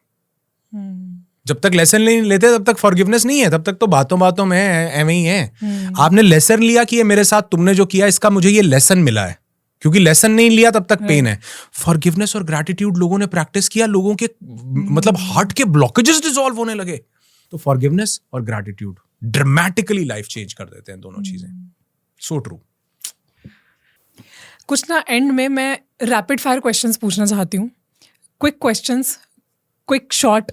मैं उसमें फेल हो जाता हूँ वैसे, मैं पहले ही बता देता हूँ। ये तो बहुत ही इंटरेस्टिंग है, मतलब अच्छा। कुछ सीक्रेट्स और हम निकाल सकें आपके अंदर से, दैट इज द इंटेंशन।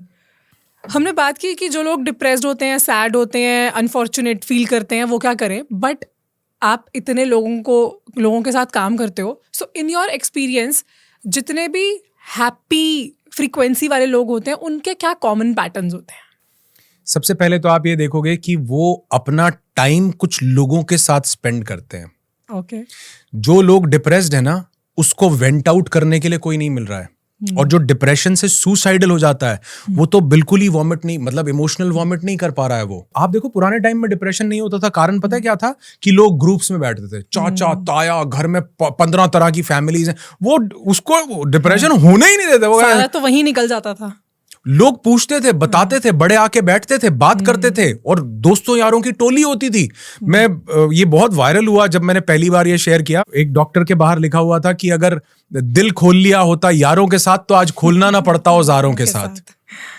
तो जो लोग खुश हैं, मैंने देखा वो दिल खोल रहे हैं, वो अपनी बात को बाहर एक्सप्रेस कर रहे हैं, निकाल रहे हैं। उनके पास डिजिटल फ्रेंड से ज्यादा वो फ्रेंड्स हैं जो उनके साथ पर्सनल कम्युनिकेशन। तो अपने दोस्तों के साथ समय बिताओ भैया, वो लोग जो आपकी बात को सुन सके और आपको जज ना करें, क्योंकि एक अच्छा दोस्त आपको कभी जज नहीं करता और वो आपको मोटिवेट भी नहीं करता।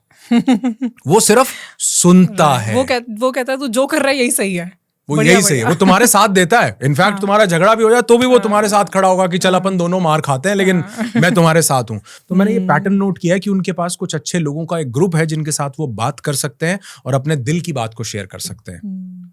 One book that changed your perspective of life. Becoming Supernatural by Dr. Joe Dispenza. इस बुक ने मेरी लाइफ को 360 डिग्री का टर्न दिया, क्योंकि यहाँ से पहले मुझे ऐसे लगता था कि जो बातें आज मैं यहाँ पर भी कर रहा हूँ या जो मैं अपने इवेंट्स में लोगों को बताता हूँ, नो दाई सेल्फ में, ये सब चीजें मानो सिर्फ, मतलब कि मैं थोप रहा हूं तुम्हारे ऊपर कि अद्वैत बोलता है, गीता में लिखा है, कुरान में लिखा है, बाइबल मानो। लेकिन उस बुक को पढ़ने के बाद मुझे पता चला कि ये सब बातें जो हमको हमारे एंशिएंट विजडम में दी गई, षटचक्र निरूपम में, अद्वैत में, विवेक चूड़ामणि में, और ये तैत्तरीय उपनिषद में, मांडुक्य उपनिषद में, ये सब चीजें जो दी गई ये बड़ी साइंटिफिक थी। और वो साइंटिफिक प्रूफ्स आज जो वो डॉक्टर जो डिस्पेंजा ने स्टेट किए हैं, मुझे लगता है कि आने वाले 5-10 साल के अंदर लोगों के कंप्लीटली पर्सपेक्टिव को बदल देंगे और इनको पता चलेगा कि साइंस एक्चुअली स्पिरिचुअलिटी की तरफ ही जा रहा है। हमने सोचा ये दोनों पोल्स अपार्ट हैं, स्पिरिचुअलिटी इधर जाती है, साइंस इधर जाता है।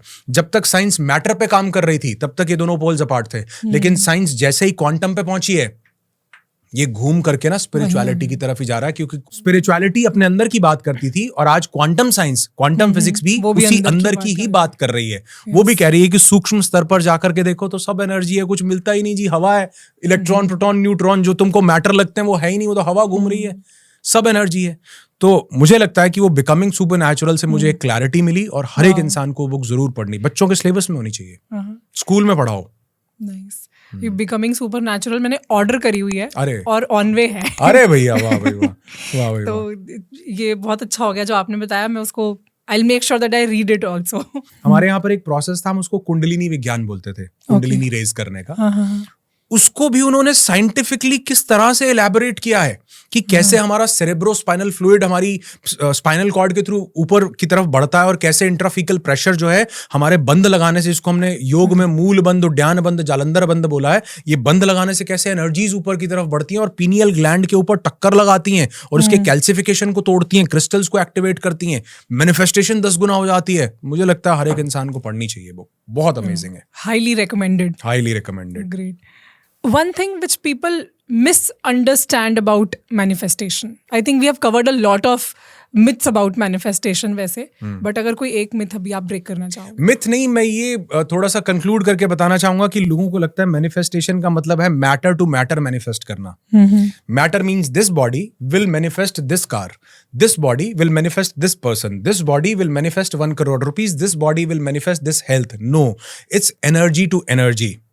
My emotions, my thoughts, my frequency and the energy which is flowing in my 72,000 nadis, that energy will decide my future. That energy will decide what will I manifest. मैं अभी किस emotional state में हूं, that emotional state will decide कि मेरे को life में क्या मिलेगा, नॉट कि मेरा चाहना। मेरे चाहने से अगर मुझे सब कुछ मिलता तो आज आदमी पागल हो चुका होता, दिन में इतनी चीजें चाहता है, वो चाहने से नहीं मिलता। हम चाहते तो हैं लेकिन हम उस स्टेट में नहीं है। तो अगर मैं इमोशनली और एनर्जेटिकली उस स्टेट में हूं तो मुझे वो चीज मिलेगी। और मुझे लगता है ये ज्यादातर लोग गलती करते हैं कि वो मैटर टू मैटर मैनिफेस्ट कर रहे हैं, एनर्जी टू एनर्जी नहीं। और उसके लिए हमें एनर्जी होना पड़ेगा जो हम हैं। लेकिन इस एनर्जी को मैटर किसने समझा हुआ है? इस शरीर ने। तो शरीर का भाव जहां समाप्त हो जाए वहां पर वो उदय होता है उस एनर्जी के भाव का, जिसके लिए हमको कुछ मेडिटेटिव प्रैक्टिसेस करनी पड़ती हैं। हम भी अपने रिट्रीट्स में बहुत बार करते हैं और लोग वो अनुभव करते हैं कि उन्होंने आउट ऑफ बॉडी या बॉडी से अलग अपना एक एक्सपीरियंस किया, अपने आप को एनर्जी फॉर्म में देखा, जो उनको हेल्प करता है वो स्टेट को एलिवेट करने में। सो मैटर टू मैटर नहीं, energy to energy manifestation. I think ये बहुत ज्यादा जरूरी है, because with increasing awareness about manifestation, people still don't know how to manifest right. तो ये पता होना, बिकॉज लोग रोज कर रहे हैं, एफर्ट कर रहे हैं, तो सही डायरेक्शन में भी करें। बिल्कुल। और मैं ये बोलता हूँ कि अगर कोई एफर्ट कर रहा है तो इसका मतलब आप कर ही नहीं रहे हो, क्योंकि energy to energy is effortless. इसमें एफर्ट नहीं लगता। Just feel it then. Matter में जैसे अभी मुझे अगर टाइम ट्रेवल करना हो और अपने बचपन में जाना हो, कितना एफर्ट लगेगा मुझे, 5000 साल तो ये मशीन बनाने में ही लगेंगे। लेकिन अगर मैं विजुअलाइजेशन के थ्रू अपने बचपन में जाके उस चीज को विजुअलाइज करके उन कॉर्ड्स को कट कर देता हूं, एनर्जी टू एनर्जी काम किया, सो सिंपल। और मैंने अपनी बॉडी के उस पास्ट लाइफ ट्रॉमा से हील कर लिया, डिस्कनेक्ट कर लिया। सो मैं अगर इस एनर्जी लेवल पे सोचूं तो मैं किसी चीज को भी जैसे हील किया है वैसे मैं उसको अट्रैक्ट भी कर सकता हूं। इनफैक्ट मुझे अट्रैक्ट नहीं करना पड़ेगा, वो मुझे ढूंढती हुई आएगी, क्योंकि मैं उस स्टेट पर ऑलरेडी पहुंच चुका हूं। Beautiful. Thank you so much. I am actually speechless. मतलब मुझे ऐसा लग रहा है कि अब this is the time where I appreciate you, but I think कुछ भी जो मैं वर्ड्स बोलूंगी I will not be able to justify. So nice of you. मैंने आपका भाव समझ लिया। So thank you so much for having me here. I genuinely feel कि मतलब मैंने पर्सनली जो सीखा है और जितनी जो नॉलेज हमने यहाँ पर शेयर की है, उसके लिए मेरे पास अभी कोई वर्ड्स नहीं है, to be very honest. Thank you so much. So I don't want to underestimate what we just did by just saying oh it was great. So nice. I will just say thank you so much. Thank you so much. Thank you for having me here. और मुझे लगता है कि कोई भी अच्छी conversation तब निकल के आती है जब जो प्रश्न पूछने वाला व्यक्ति है उसकी जिज्ञासा चरम पर हो और वो सीखना चाहता हो। Thank you so much for having me here. God bless you. And Thank you. Thanks a lot इस वीडियो को यहाँ तक देखने के लिए। अगर आप देख रहे हो तो मुझे झेला है यहाँ तक। Thank you so much. Thanks a lot.